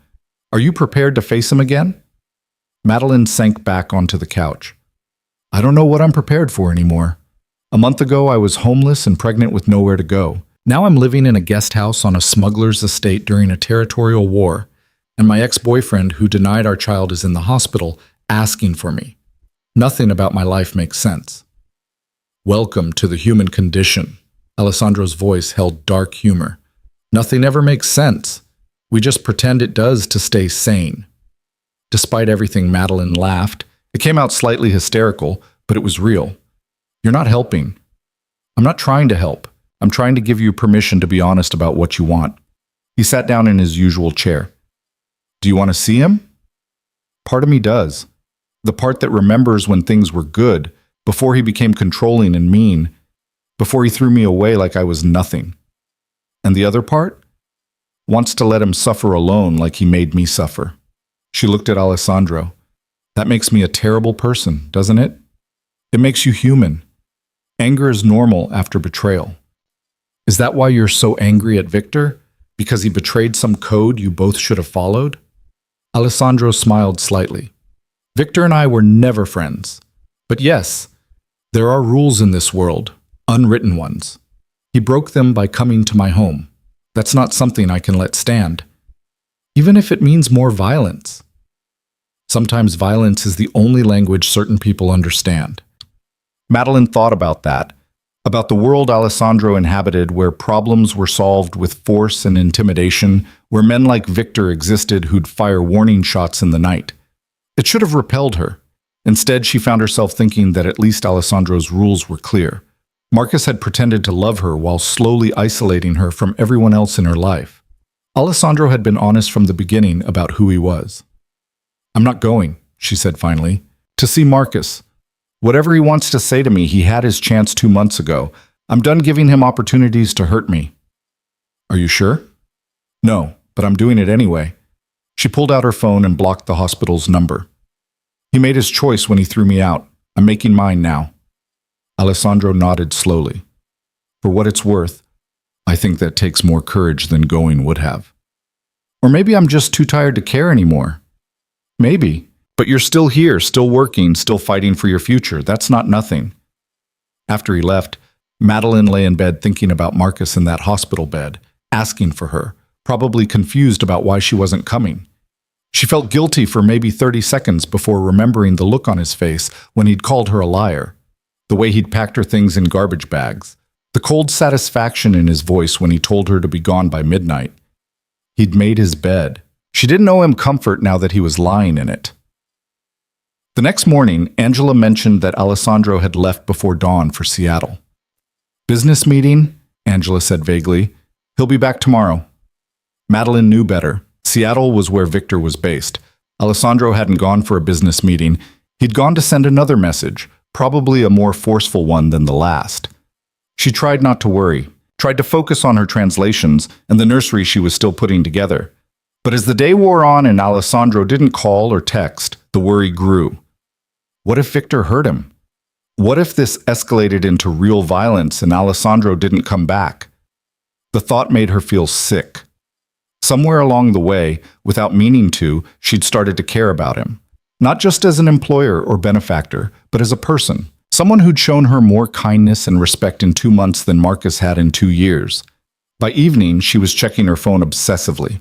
Finally, just after 9, a text came through. "Handled. Be home late tomorrow. Don't worry." Don't worry, like that was possible when he was off confronting violent criminals in their own territory. Madeline paced the guest house, too anxious to sit still. The baby was kicking more than usual, picking up on her stress. She put a hand on her stomach and tried to calm down. "Your mom is being irrational," she told the baby. "Getting worked up over a man who's basically a stranger. We barely know him." But that wasn't quite true anymore. She knew the way Alessandro took his coffee. Knew he worked until 3 in the morning when he was stressed. Knew he personally checked on his injured employees and upgraded security to keep pregnant translators safe, and carried the weight of his empire like it was the only thing standing between him and falling apart. She knew enough to care. That was the problem. The next day dragged. Madeline worked on translations with half her attention, the other half listening for the sound of Alessandro's SUV coming up the driveway. Angela brought lunch and stayed to chat, clearly trying to distract her, but it didn't help. Finally, just before sunset, she heard the engine. She forced herself to stay inside, to not run to the window like some worried wife waiting for her husband to return from war. But she watched through the curtains as Alessandro climbed out of the SUV, moving stiffly like he was hurt. She was out the door before she could stop herself. "Are you okay?" Alessandro looked surprised to see her. "I'm fine, just tired." "You're moving like you're in pain." "Bruised ribs, nothing serious." Madeline crossed the distance between them and saw the bruise darkening his jaw, the split in his lip that hadn't been there 2 days ago. "You got in a fight." "A disagreement that got physical. It happens." "Did you win?" A smile flickered across his battered face. "I'm here. Victor's in the hospital getting his nose reset. You tell me." "You broke his nose?" "Among other things." Alessandro's voice was cold. "He understands now that my home is off limits. We've reached an agreement about territory and operations. It won't be an issue again." Madeline wanted to ask for details, but didn't. She could see the violence in Alessandro's eyes, the barely contained fury that had driven him to Seattle to physically confront a man who'd threatened his domain. This was the part of him that scared her, the part that solved problems with his fists, that inhabited a world where broken noses were negotiating tactics. But he'd done it to protect his people, to protect her. "Come inside," she said. "Let me at least clean up your face." "Madeline, you took a beating to end this territorial dispute. The least I can do is help you not look like you lost a bar fight." He followed her into the guest house, sinking onto the couch with a barely suppressed wince. Madeline got the first aid kit Angela had insisted she keep, stocked and sat beside him. This might sting, she said, dabbing at the split in his lip with antiseptic. Alessandro didn't flinch. I've had worse. That's not comforting. She worked in silence, cleaning the cuts on his face, noting the bruises forming on his knuckles. He'd given as good as he got, probably better. The thought should have disturbed her more than it did. Thank you, Alessandro said quietly when she finished, for caring enough to patch me up. You protect the people under your care. Apparently I do too. Their eyes met and something passed between them, an understanding that went beyond words. They were both trying to survive in their own ways, both carrying damage from their pasts, both building something fragile and real out of the wreckage. The situation with Victor is settled, Alessandro said. You're safe here now. No more incidents, no more threats. You have my word. How can you be sure? Because Victor knows that if he breaks our agreement, I'll destroy him. Not just his business, everything, his reputation, his connections, his life. And he believes I'm capable of it because I proved it today. The ruthlessness in his voice should have terrified her. Instead, Madeline felt safer than she had in weeks. This was a man who kept his promises, who followed through on his threats, who protected what was his with absolute conviction. And somehow, despite never agreeing to it, she'd become his to protect. Get some rest, she said softly. You look like you're about to pass out. I should get back to the main house. You should stay here where someone can make sure you don't have a concussion. Alessandro raised an eyebrow. Is that your medical opinion? That's my opinion as someone who knows you'll work through the night if you go back to your office right now. She stood up. I have a guest room. Use it. Sleep. Heal. The Empire will survive one night without you hovering over it. He looked like he might argue, but exhaustion won. All right. One night. She showed him to the guest room and left him there, hearing him collapse onto the bed without bothering to undress. For a long moment, she stood in the hallway thinking about the man sleeping 20 feet away, the criminal who'd saved her life, the protector who'd taken a beating to keep her safe, the stranger who somehow didn't feel like a stranger anymore. This was dangerous, she knew, letting herself care about Alessandro, letting herself feel safe in his world, letting down the walls she'd built after Marcus destroyed her trust. She was setting herself up for another kind of hurt. But as she went to bed that night, listening to Alessandro's quiet breathing through the wall, Madeline realized she didn't care. For better or worse, she'd chosen this. Chosen him. Chosen to stay in the fortress he'd built even when she knew the foundation was made of violence and illegal deals and all the things she should have run from. She'd stopped running. Whatever came next, she'd face it here. Alessandro was gone by the time Madeline woke up the next morning, the guest room empty and the bed neatly made. A note sat on her kitchen counter in his precise handwriting. Thank you for last night. Back to work. Don't forget your appointment with Dr. Shaw at 2. She'd completely forgotten about the prenatal checkup Angela had scheduled for her. 7 months pregnant now, the baby getting bigger every day, and she still sometimes felt unprepared for the reality of it. A tiny human depending on her for everything. The thought was terrifying. Dr. Shaw's office was 40 minutes away in a small town Madeline had never heard of. Marco drove her, silent as always, though she caught him checking the rearview mirror more often than necessary, still watching for threats even though Alessandro had supposedly settled things with Victor. The appointment went smoothly. The baby was healthy, growing right on schedule, heartbeat strong. Doctor.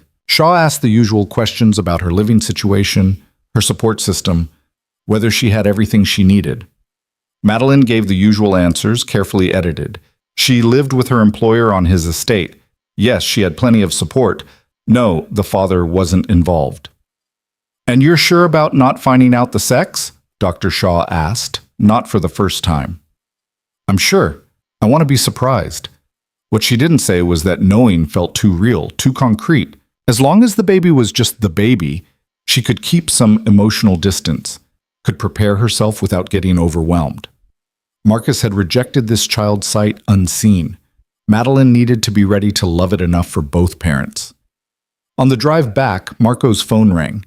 He answered in rapid Italian, too quick for Madeline to follow, his tone sharp. When he hung up, his jaw was tight. Everything okay? She asked. Mr. Vieri needs to speak with you when we get back. There's been a situation. Madeline's stomach dropped. What kind of situation? He'll explain. The rest of the drive passed in tense silence. When they pulled up to the estate, Alessandro was standing outside the main house talking to two men Madeline didn't recognize. His face was grim, and when he saw the car, he dismissed them immediately and walked over. "How was the appointment?" he asked. "Fine, the baby's healthy. What's going on?" Alessandro glanced at Marco, who took the hint and walked away. "Let's talk inside." He led her into his office and closed the door.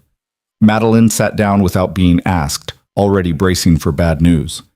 "I got a call this morning from an old associate," Alessandro said, leaning against his desk. "Someone I haven't heard from in years.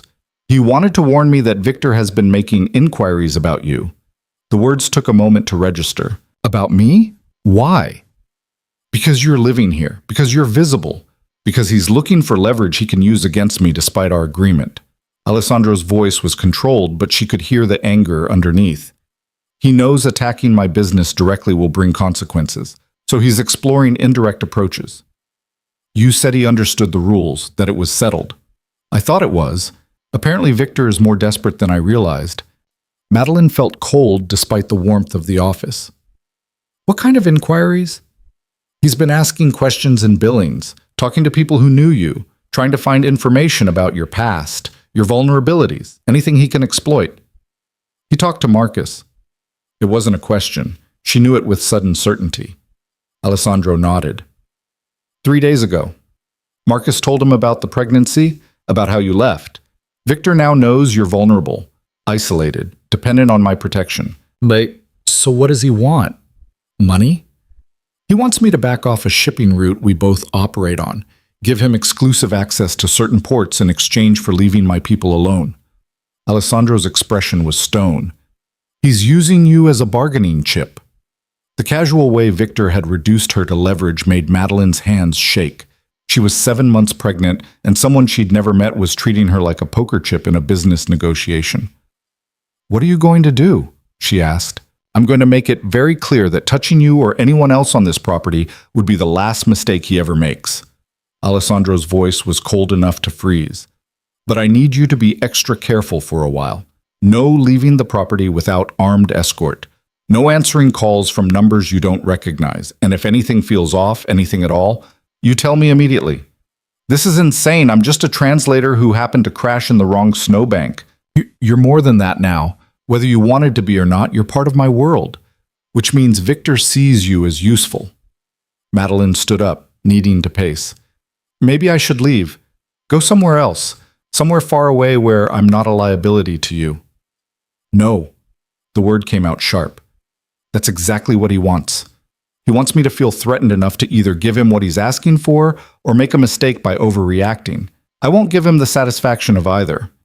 So I just sit here and wait to be used as leverage? You sit here and trust me to handle this." Alessandro moved closer, his dark eyes intense. "I know you're scared. I know this isn't what you signed up for, but running now would put you in more danger, not less. At least here I can protect you." "Can you? Really? Because it seems like Victor keeps finding new ways to get at you despite all your security and threats. He's testing boundaries, seeing how far he can push before I break our agreement and come after him directly. But there are lines even he won't cross, and harming a pregnant woman is one of them. It would turn every other operator in this region against him. You're betting my safety on criminal ethics. I'm betting your safety on the fact that Victor is a businessman first. He wants the shipping route, not a war. If I give him a better option, he'll take it." Madeline wanted to believe him, wanted to trust that Alessandro had everything under control like he always seemed to, but fear was making her doubt everything. "I need some air," she said. "Madeline, I'm going to walk to the guest house. That's 20 yards. I think I can manage without an armed escort." She left before he could argue, stepping out into the cold afternoon. The security lights were already on, even though it was barely past 3. Everything about this place screamed fortress now. She'd been naive to think she could just work and save money and pretend the rest didn't matter. Angela intercepted her halfway to the guest house. "I heard," Angela said simply, "about Victor's inquiries. Does everyone know?" "The staff knows to be on alert. We protect our own." Angela fell into step beside her. "You're safe here, Madeline. Mr. Vieri won't let anything happen to you. He can't control everything. No, but he can control more than you think. Angela squeezed her arm. I've worked for him for 8 years. I've seen him handle situations that would have destroyed other men. He doesn't lose. Not when it matters.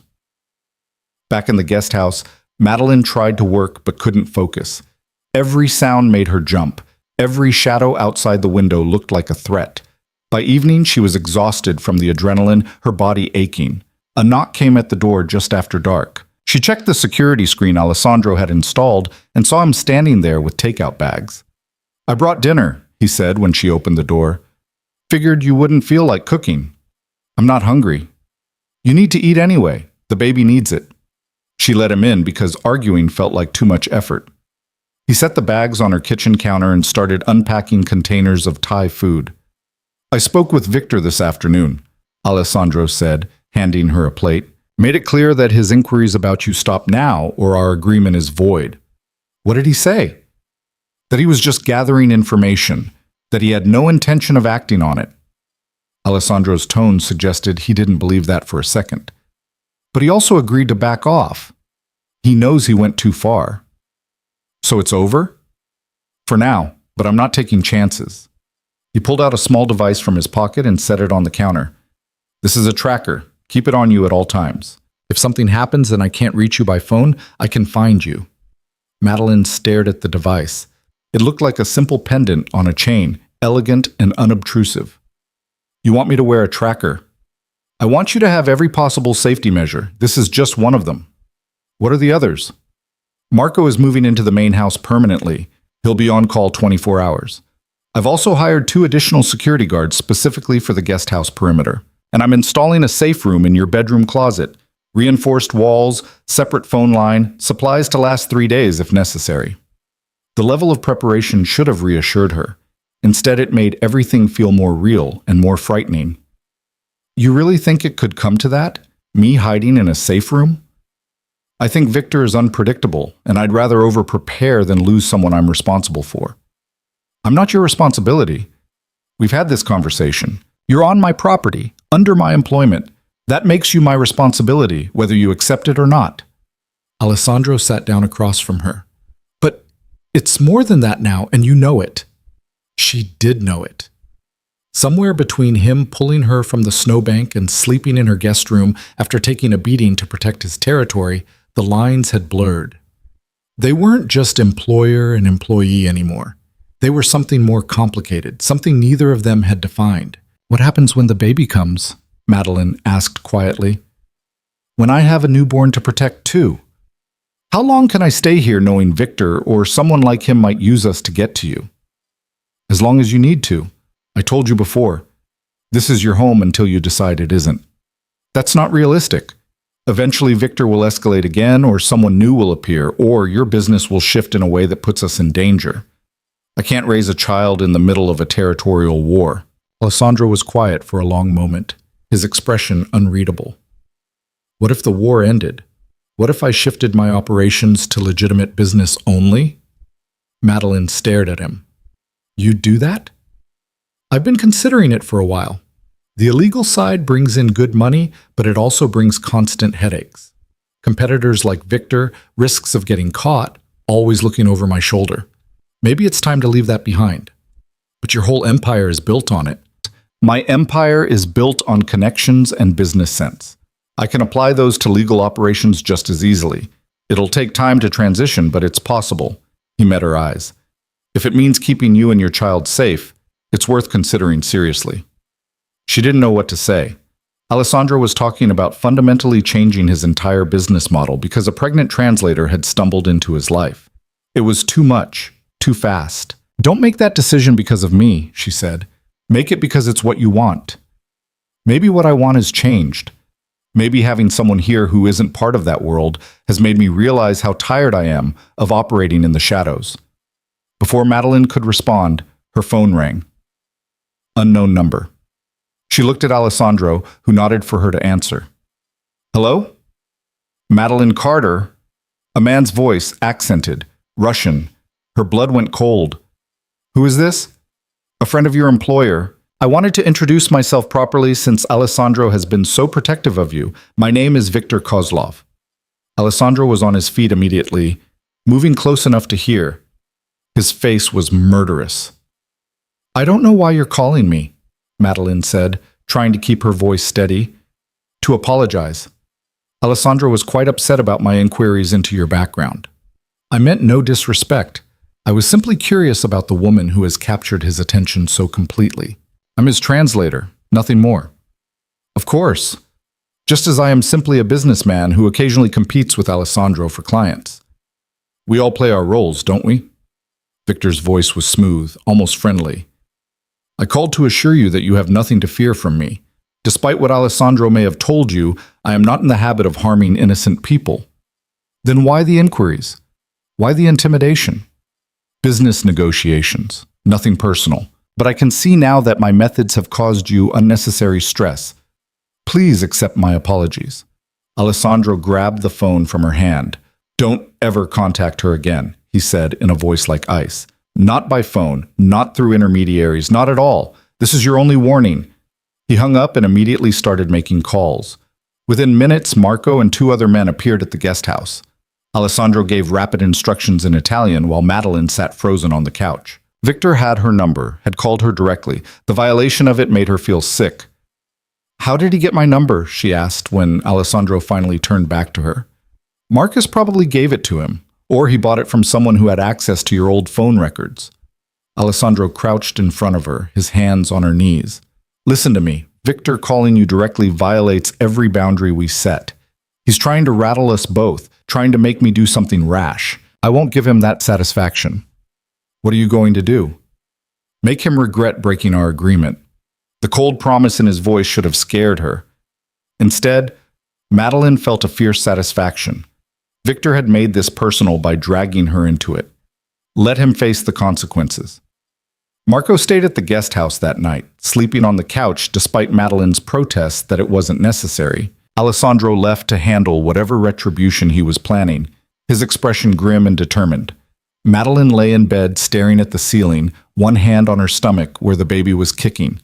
7 months along, and instead of preparing a nursery in peace, she was caught in the crossfire of a criminal turf war. This was insane. Everything about this situation was completely insane. But she didn't leave, didn't pack her bags and call a cab and run like every rational part of her brain was screaming for her to do. Because for all the danger and chaos, she felt safer here than she had anywhere else. Alessandro's protection was real. His commitment to keeping her safe was absolute. And somewhere along the way, she'd started trusting that more than she trusted her own judgment. That probably made her an idiot. But it was the truth. The next morning, Alessandro returned looking like he hadn't slept. He dismissed Marco and sat down heavily in Madeline's living room. It's handled, he said without preamble. Victor's operations in 3 key cities are currently being dismantled by federal authorities. Anonymous tips about tax evasion, customs violations, and falsified shipping documents. By the end of the week, he'll be too busy defending himself to worry about us. Madeline absorbed this. You reported him to the authorities.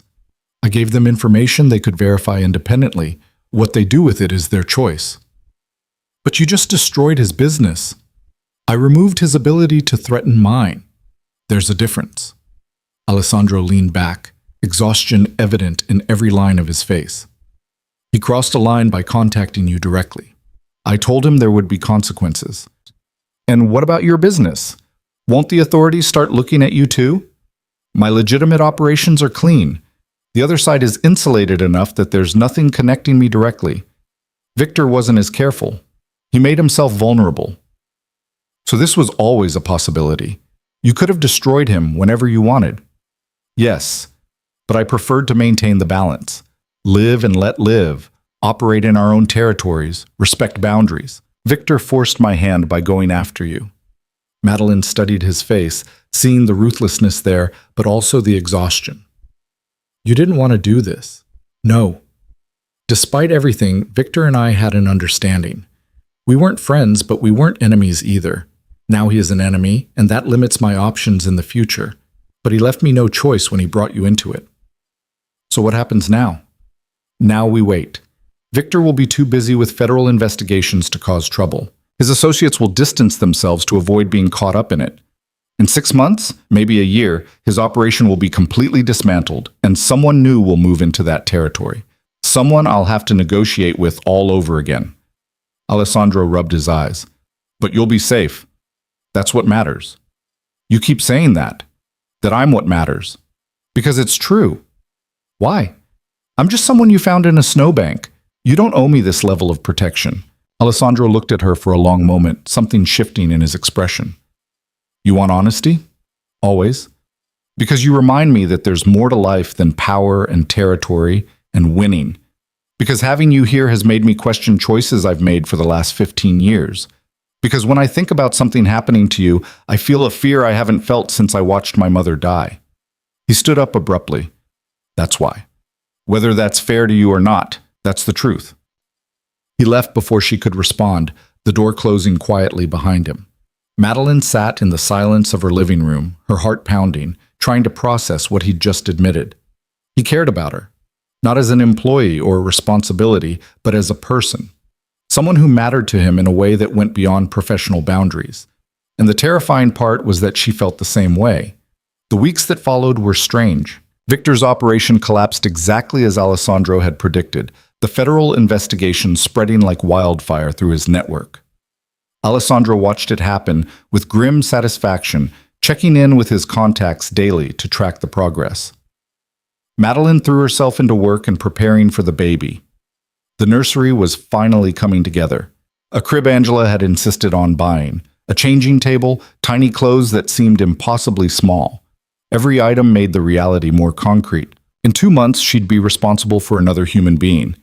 The thought still terrified her. Alessandro stopped by most evenings now, usually with some excuse about work, but clearly just checking on her.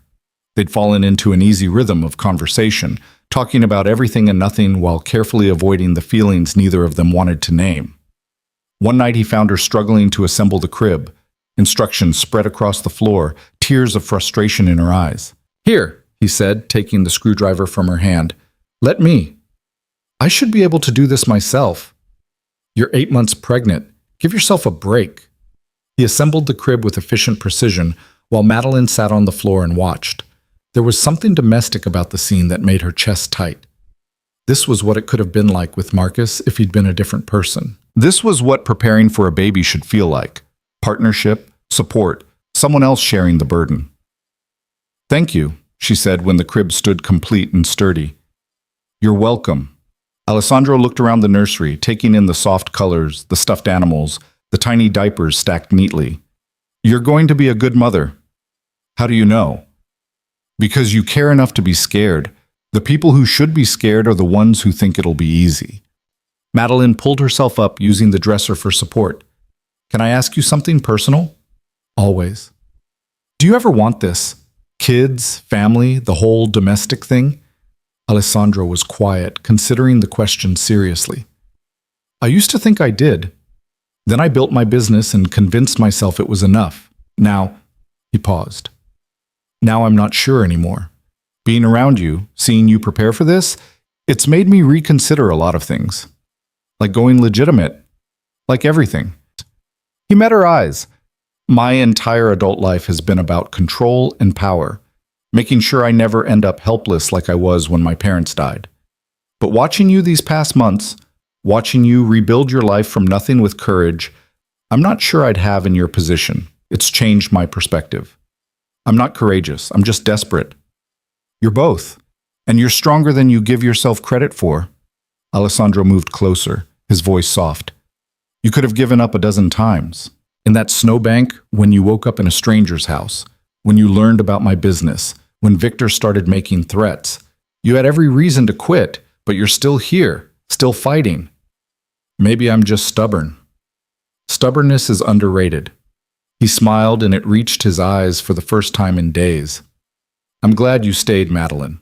Whatever comes next, I'm glad you're here. She wanted to close the distance between them, wanted to cross the invisible line they'd been dancing around for months. But the baby chose that moment to kick hard enough to make her gasp. You okay? Alessandro asked immediately. Yeah, just... She took his hand and placed it on her stomach. Feel that? His eyes widened as the baby kicked again, strong and insistent. That's incredible. That's my life for the past 4 months. This kid never stops moving. Alessandro kept his hand there, feeling the movements, something soft and wondering in his expression. This was the man who'd broken Victor's nose and dismantled a criminal empire, looking at her pregnant belly like it was the most miraculous thing he'd ever witnessed. Have you picked a name? He asked. Not yet. I keep changing my mind. You'll know when you meet her. Her? Or him? I have a feeling it's a girl, though. Madeline laughed. Based on what? Your extensive experience with pregnancy? Based on the fact that she kicks like she already knows how to get what she wants. That's definitely a girl.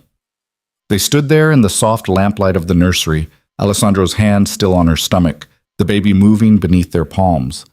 The moment felt significant in a way Madeline couldn't quite define.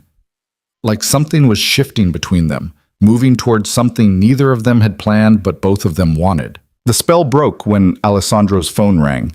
He checked it and his expression darkened. I have to take this. Business. He left quickly, the warmth of the moment evaporating. Madeline heard him on the phone outside, his voice sharp and commanding. The reminder that no matter how domestic this felt sometimes, Alessandro still lived in a world of threats and negotiations and violence. She placed her hand where his had been and felt the baby kick again. In 2 months, this child would be here, real and demanding and completely dependent on her. And she still had no idea how to navigate raising a baby while living in the shadow of a criminal empire, even one that was supposedly going legitimate. That night, alone in her bed, Madeline made a decision. She pulled out her laptop and started researching apartments in nearby cities, places she could afford with her salary, places with good schools and safe neighborhoods, places far enough from Alessandro's world that her child wouldn't grow up surrounded by armed guards and territorial disputes. She loved what she'd built here, loved the safety and stability, loved the work, loved the strange family she'd found in Angela and Marco, and even Alessandro himself. But love wasn't enough when a child's future was at stake. She needed to start planning her exit before she got in any deeper, before leaving became impossible. The apartment listings blurred through her tears. She was 7 months pregnant and planning to walk away from the only real security she'd known in years, planning to raise her child alone because staying meant accepting a level of risk she couldn't justify. It was the right choice, the smart choice. So why did it feel like her heart was breaking? Madeline kept the apartment listing saved on her laptop for 3 days before Angela found them. She'd left the computer open on the kitchen counter while she went to shower, and when she came back, Angela was standing there staring at the screen, her expression unreadable. "You're planning to leave," Angela said. Not a question. Madeline wrapped her bathrobe tighter, feeling exposed. "I'm just looking at options." "Options for what? You have everything you need here." "I have everything except certainty that my child will be safe. There's a difference." Angela closed the laptop carefully. "Have you told Mr. Vieri?" "There's nothing to tell yet. I'm just researching." "He'll be devastated." "He'll understand. He's the one who said I could leave whenever I wanted." Angela gave her a look that suggested she was being willfully naive. "He said that when he thought you'd never actually do it. Things have changed since then, and you know it." Madeline sat down heavily at the table. "That's exactly why I need to go. Because things have changed. Because somewhere along the way this stopped being just a job and a place to stay, and I can't afford to let it become something more." "Why not?" "Because I'm about to have a baby. Because I can't make decisions based on feelings when there's a child involved. Because Alessandro lives in a world where people like Victor exist. And no matter how many precautions he takes, that danger will always be there." Angela was quiet for a moment, then sat down across from her. "I'm going to tell you something I've never told anyone. 8 years ago, I was working at a hospital in Seattle. My husband had just died of cancer. I was drowning in medical debt, and I was stealing medication to sell on the side just to keep my house. I got caught. Would have gone to prison if Mr. Vieri hadn't intervened." Madeline stared at her. "Alessandro got you out of it?" "He paid my debts, hired a lawyer who got the charges reduced to probation, and offered me a job here. I asked him why he'd help a stranger, and do you know what he said? He said everyone deserves a second chance at building a life. That just because you've made mistakes doesn't mean you're beyond redemption. I didn't know. Most people don't. He doesn't advertise his generosity because he doesn't do it for recognition. He does it because he understands what it's like to have everything fall apart. Angela leaned forward. You think you're just another obligation to him, another responsibility he's taken on, but you're not. You're the first person in years who's made him want something beyond just survival and success. That doesn't change the fact that his world is dangerous. Life is dangerous. You could move to some apartment in a safe neighborhood and get hit by a car tomorrow. Or your baby could get sick. Or 100 other things could go wrong that have nothing to do with Alessandro's business. You can't eliminate risk. You can only decide who you want facing it with you. Madeline wanted to argue but couldn't find the words. Angela was right, and that was the problem. She'd spent so long convincing herself that leaving was the smart choice that she hadn't stopped to consider whether it was what she actually wanted. I don't know how to do this, she said quietly. How to let myself care about someone again after Marcus. How to trust that Alessandro won't turn into something different once I'm dependent on him. Alessandro isn't Marcus. He's proven that 100 times over. Angela stood up. But you're right that you need to be sure. Your baby deserves a mother who's committed to the life she's choosing, not one who's constantly planning escape routes. So figure out what you really want, Madeline, then make a choice and stick with it. After Angela left, Madeline sat at the table for a long time, her hands on her stomach, feeling the baby move. Figure out what you really want, like it was that simple. What she wanted was impossible, safety and stability without giving up the connection she'd built with Alessandro. She wanted the security of his protection without the danger that came with it. She wanted to raise her child in peace while still being part of the strange family she'd found here. She wanted everything, and that wasn't how life worked. That evening, Alessandro stopped by with dinner like he'd been doing most nights. He seemed distracted, his mind clearly elsewhere, barely touching his food. Something wrong? Madeline asked. Just business complications. Nothing you need to worry about. Is it Victor? I thought that was handled. It is. This is something else. He set down his fork. One of my shipping clients in Italy is being investigated for fraud. If the authorities dig deep enough, they might find connections to some of my less legitimate operations. I'm working on damage control. Will you be okay? I always am. But he didn't sound convinced. Madeline watched him push food around his plate, seeing the weight he carried. This was his life. Constant problems, constant threats, always one step ahead of disaster. And he'd offered to walk away from it all for her. Alessandro, she said carefully, were you serious about going legitimate? He looked up, surprised by the question. Yes. Why? Because I need to know if that's really something you want or if you're just saying it because you think it's what I need to hear. Alessandro was quiet for a moment, considering his answer. At first, I'll admit, it was more about keeping you here, about removing the obstacles that made you question whether staying was safe. But the more I've thought about it, the more I realize it's something I should have done years ago. Why didn't you? Pride, mostly. I built my empire the way I did because it proved I could survive and thrive despite everything that had been taken from me. Walking away felt like admitting I couldn't handle it. He leaned back. But lately I've been asking myself what I'm actually building toward. What's the end game? Just accumulating more money and power until I die? That's not much of a legacy. So what would you want instead? Something real. Something that matters beyond just winning territorial disputes with people like Victor. He met her eyes. Something like the family I lost when my parents died. The honesty in his voice made Madeline's throat tight. You can't build a family just to fill a void. I know. But maybe I can build a life that has room for more than just business and survival. Maybe I can be someone who doesn't have to sleep with a gun under his pillow and enemies at his gate. That's a big change. I'm aware. But I think I'm finally ready for it. He paused.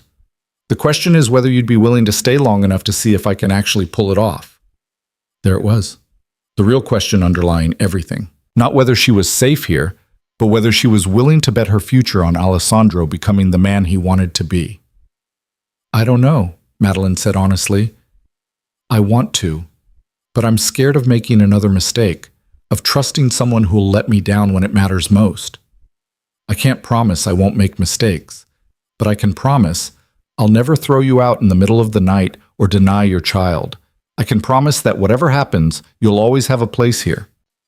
Alessandro's voice was steady, certain. "I know that's not enough. I know you need more than just my word after what Marcus did. But it's all I have to offer right now."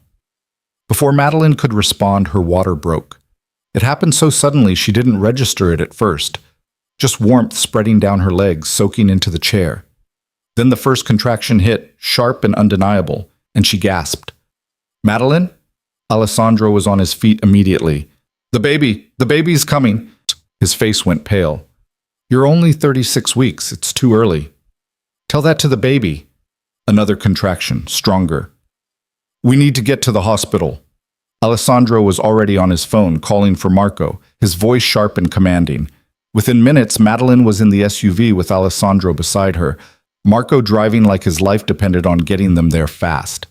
The contractions were coming every 5 minutes now, each one stronger than the last. Madeline gripped Alessandro's hand hard enough to hurt, focusing on breathing through the pain. "You're okay," Alessandro kept saying, though she wasn't sure if he was talking to her or himself. "You're both going to be okay." The hospital was 40 minutes away. Madeline lost track of time somewhere around minute 20, the contractions blending into one continuous wave of pain. She was vaguely aware of Alessandro on the phone with the hospital, giving them updates, demanding they have everything ready. They pulled up to the emergency entrance, and suddenly there were nurses with a wheelchair lifting her out of the SUV, rushing her inside. Alessandro stayed with her, refusing to let go of her hand even when the nurses tried to separate them. "I'm not leaving her," he said, in a tone that left no room for argument. The delivery room was bright and sterile, and nothing like the peaceful water birth Madeline had imagined during her prenatal classes. The doctor kept saying the baby was in distress, that they needed to work fast, that 4 weeks early wasn't ideal, but they'd handle it. Madeline barely heard any of it through the pain.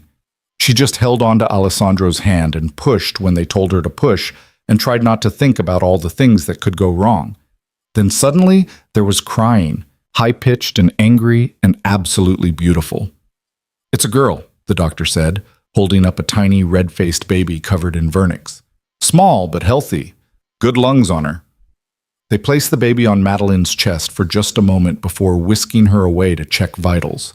Madeline got a glimpse of dark hair and tiny fists and eyes that couldn't quite focus yet.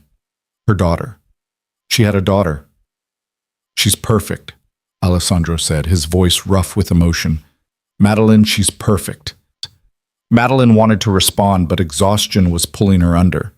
The last thing she remembered was Alessandro's hand in hers and the sound of her daughter crying in the background. She woke up in a hospital room with late afternoon sun streaming through the windows. For a moment she was disoriented, unsure how much time had passed.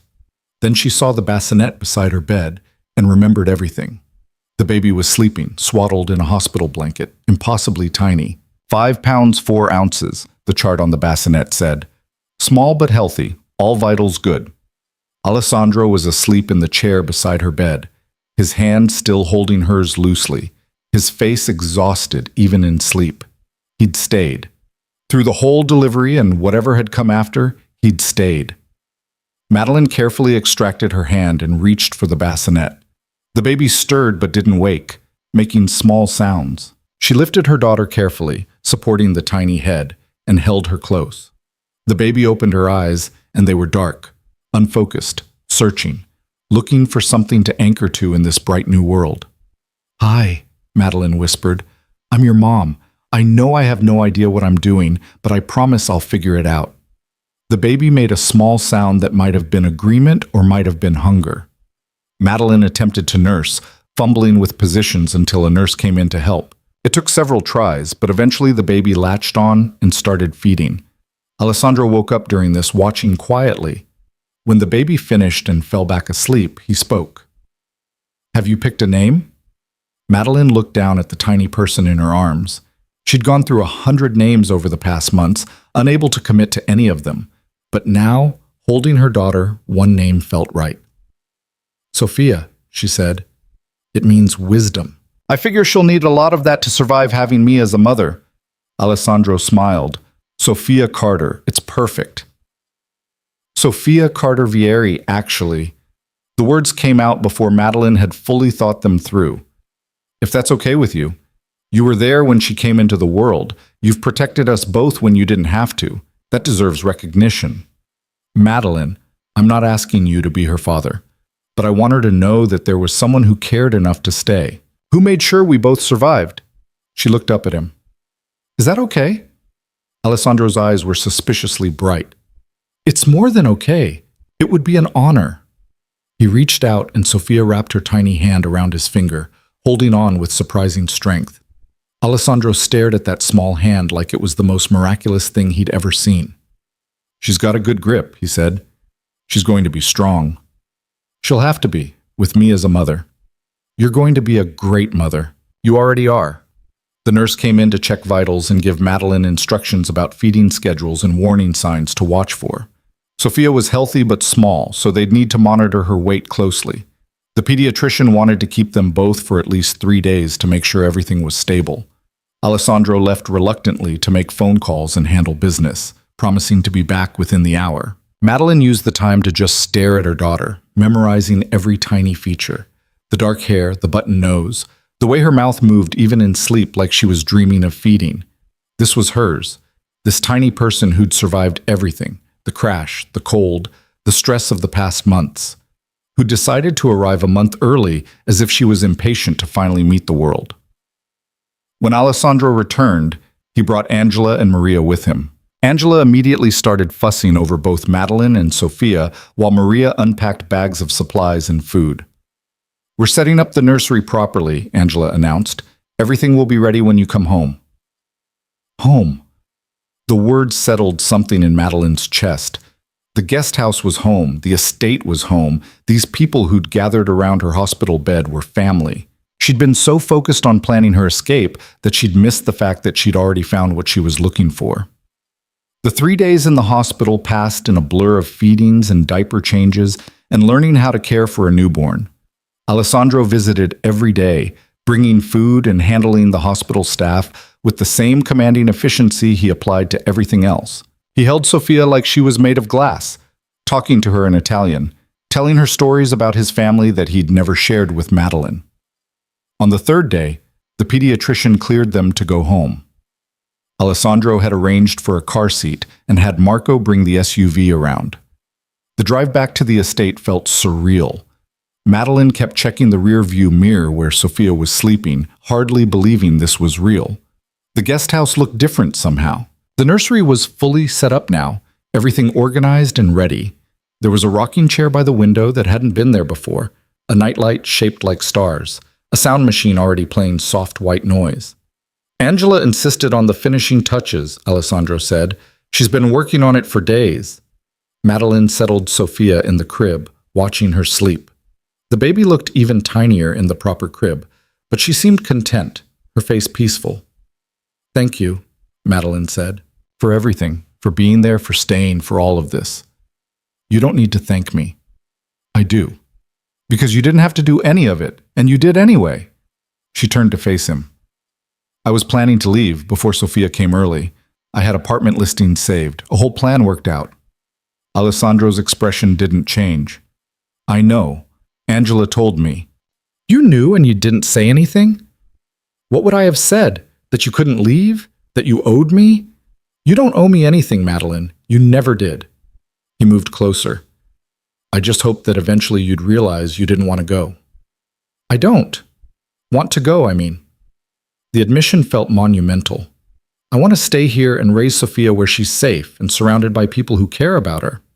I want to keep working for you and building something stable. I want... She paused, gathering courage. I want to see if this thing between us could be something real. Alessandro went very still. Are you sure? Because once we cross that line, there's no going back to just employer and employee. I haven't thought of you as just my employer in months. Maybe since the beginning, if I'm honest. Madeline stepped closer. I'm terrified, Alessandro. Terrified of trusting someone again. terrified of making another mistake, terrified of everything. But I'm more scared of walking away and spending the rest of my life wondering what might have been. I'm terrified too, Alessandro admitted. I haven't let anyone this close in years. I don't know how to be what you need. I'm going to make mistakes. So will I. But maybe we can make them together. He closed the distance between them and kissed her, gentle and careful, like she might break. Madeline kissed him back, pouring months of fear and hope and wanting into it. When they pulled apart, Alessandro rested his forehead against hers. I'm going legitimate, he said, starting tomorrow. I've already been working on it, selling off the problematic assets, cutting ties with questionable partners. It'll take time to fully transition, but I'm done with that life. Don't do it just for me. I'm doing it for all of us. You, Sophia, whatever family we might build. I want to be someone my daughter can be proud to know. He pulled back to look at her. Yes, I said my daughter. If you meant what you said about her name, then I want to be a real father to her. Not just someone who provides security, but someone who's actually present. Madeline felt tears spill over. She'd be lucky to have you. I'm the lucky one. Alessandro wiped her tears with his thumb. I was dying in a different kind of cold before you came along. You gave me a reason to want more than just survival. Sophia chose that moment to wake up crying. Madeline laughed through her tears and went to pick up her daughter. Alessandro followed, watching as she settled in the rocking chair to nurse. What happens now? Madeline asked. Now we figure it out as we go. I'll keep dismantling the illegal operations. You'll keep translating and being brilliant at it. We'll raise Sophia together and probably mess up 100 times before we get it right. He sat on the floor beside the rocking chair. And maybe, eventually, when you're ready, we'll make this official. Official? Marriage, partnership, whatever you want to call it. A real commitment. Alessandro looked up at her. But only when you're ready. When you trust that I'm not going anywhere. That could take a while. I'm pretty damaged. So am I. We'll be damaged together. The weeks that followed were chaos in the best possible way. Sophia slept in 3-hour stretches at first, which meant no one slept much. Madeline stumbled through feedings and diaper changes in moments of sheer panic when the baby wouldn't stop crying. Alessandro proved surprisingly competent at handling a newborn, walking the floors at night with Sophia while Madeline got a few hours of desperately needed rest. Angela was there constantly, teaching Madeline tricks for getting the baby to burp and sleep. Maria cooked meals and left them in the fridge. Marco and the other security staff took turns checking in, bringing gifts for the baby, treating Sophia like she was something precious that belonged to all of them. It was family, messy and unconventional and built on the ruins of everything Madeline had lost, but it was family. 2 months after Sophia was born, Viktor Kozlov was indicted on multiple counts of tax evasion and customs fraud. Alessandro followed the case closely, but without personal investment. That part of his life was done. He'd sold off his last questionable asset 3 weeks earlier and was now focused entirely on the legitimate shipping operations. The money wasn't as good, but it was steady and legal, and he could sleep at night without worrying about federal investigations. No regrets? Madeline asked him one evening as they watched Sophia sleep in her crib. None. Well, maybe one. I should have done this years ago. He wrapped an arm around her waist. But then I wouldn't have had a reason to find you in that snowbank. So what I'm hearing is that almost dying in a blizzard was the best thing that ever happened to me. That's not what I said. That's what I heard. Alessandro laughed, the sound warm and genuine. Madeline had discovered he laughed more now, smiled easier, carried himself with less tension. Going legitimate had lifted a weight she hadn't realized he'd been carrying. 6 months after Sophia was born, Alessandro asked Madeline to marry him.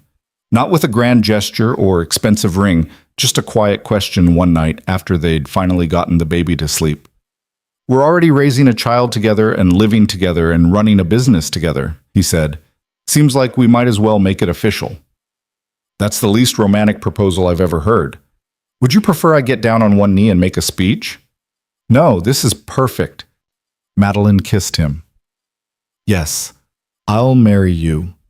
They got married 3 months later in a small ceremony with just staff and a few of Alessandro's business associates. Sophia was 8 months old and spent the entire ceremony trying to eat the flower petals Angela had scattered. It was chaotic and imperfect, and exactly what Madeline wanted. She wore a simple dress that accommodated the fact that she was still carrying baby weight. Alessandro wore a suit but no tie because Sofia had grabbed his tie during pictures and nearly strangled him. Angela cried through the whole thing. Marco actually smiled, which Madeline had decided was the true miracle of the day. When the officiant asked if they promised to love each other through whatever came next, Madeline thought about the snowbank where this had all started. The moment Alessandro had pulled her from death and given her a second chance at everything. "I do," she said, meaning it with every part of herself. "I do," Alessandro echoed, his hand solid and warm in hers. They honeymooned at the estate because Sofia was too young to travel and Madeline wasn't ready to be away from her for extended periods. But Alessandro had the main house prepared like a resort, candles and wine and all the privacy they could want, while Angela and Maria handled baby duty for a few days. "This is nice," Madeline said, curled against him on the couch. "Domestic bliss and all that. Is it what you imagined when you left Billings that night?" "I didn't imagine anything. I just wanted to stop hurting." She looked up at him. "I definitely didn't imagine ending up married to a reformed smuggler with a baby and a found family in Montana. Life's funny that way." "Yeah, funny." But it wasn't really funny, Madeline thought. It was miraculous. The odds of everything falling into place the way it had. Alessandro being on that road the night she crashed.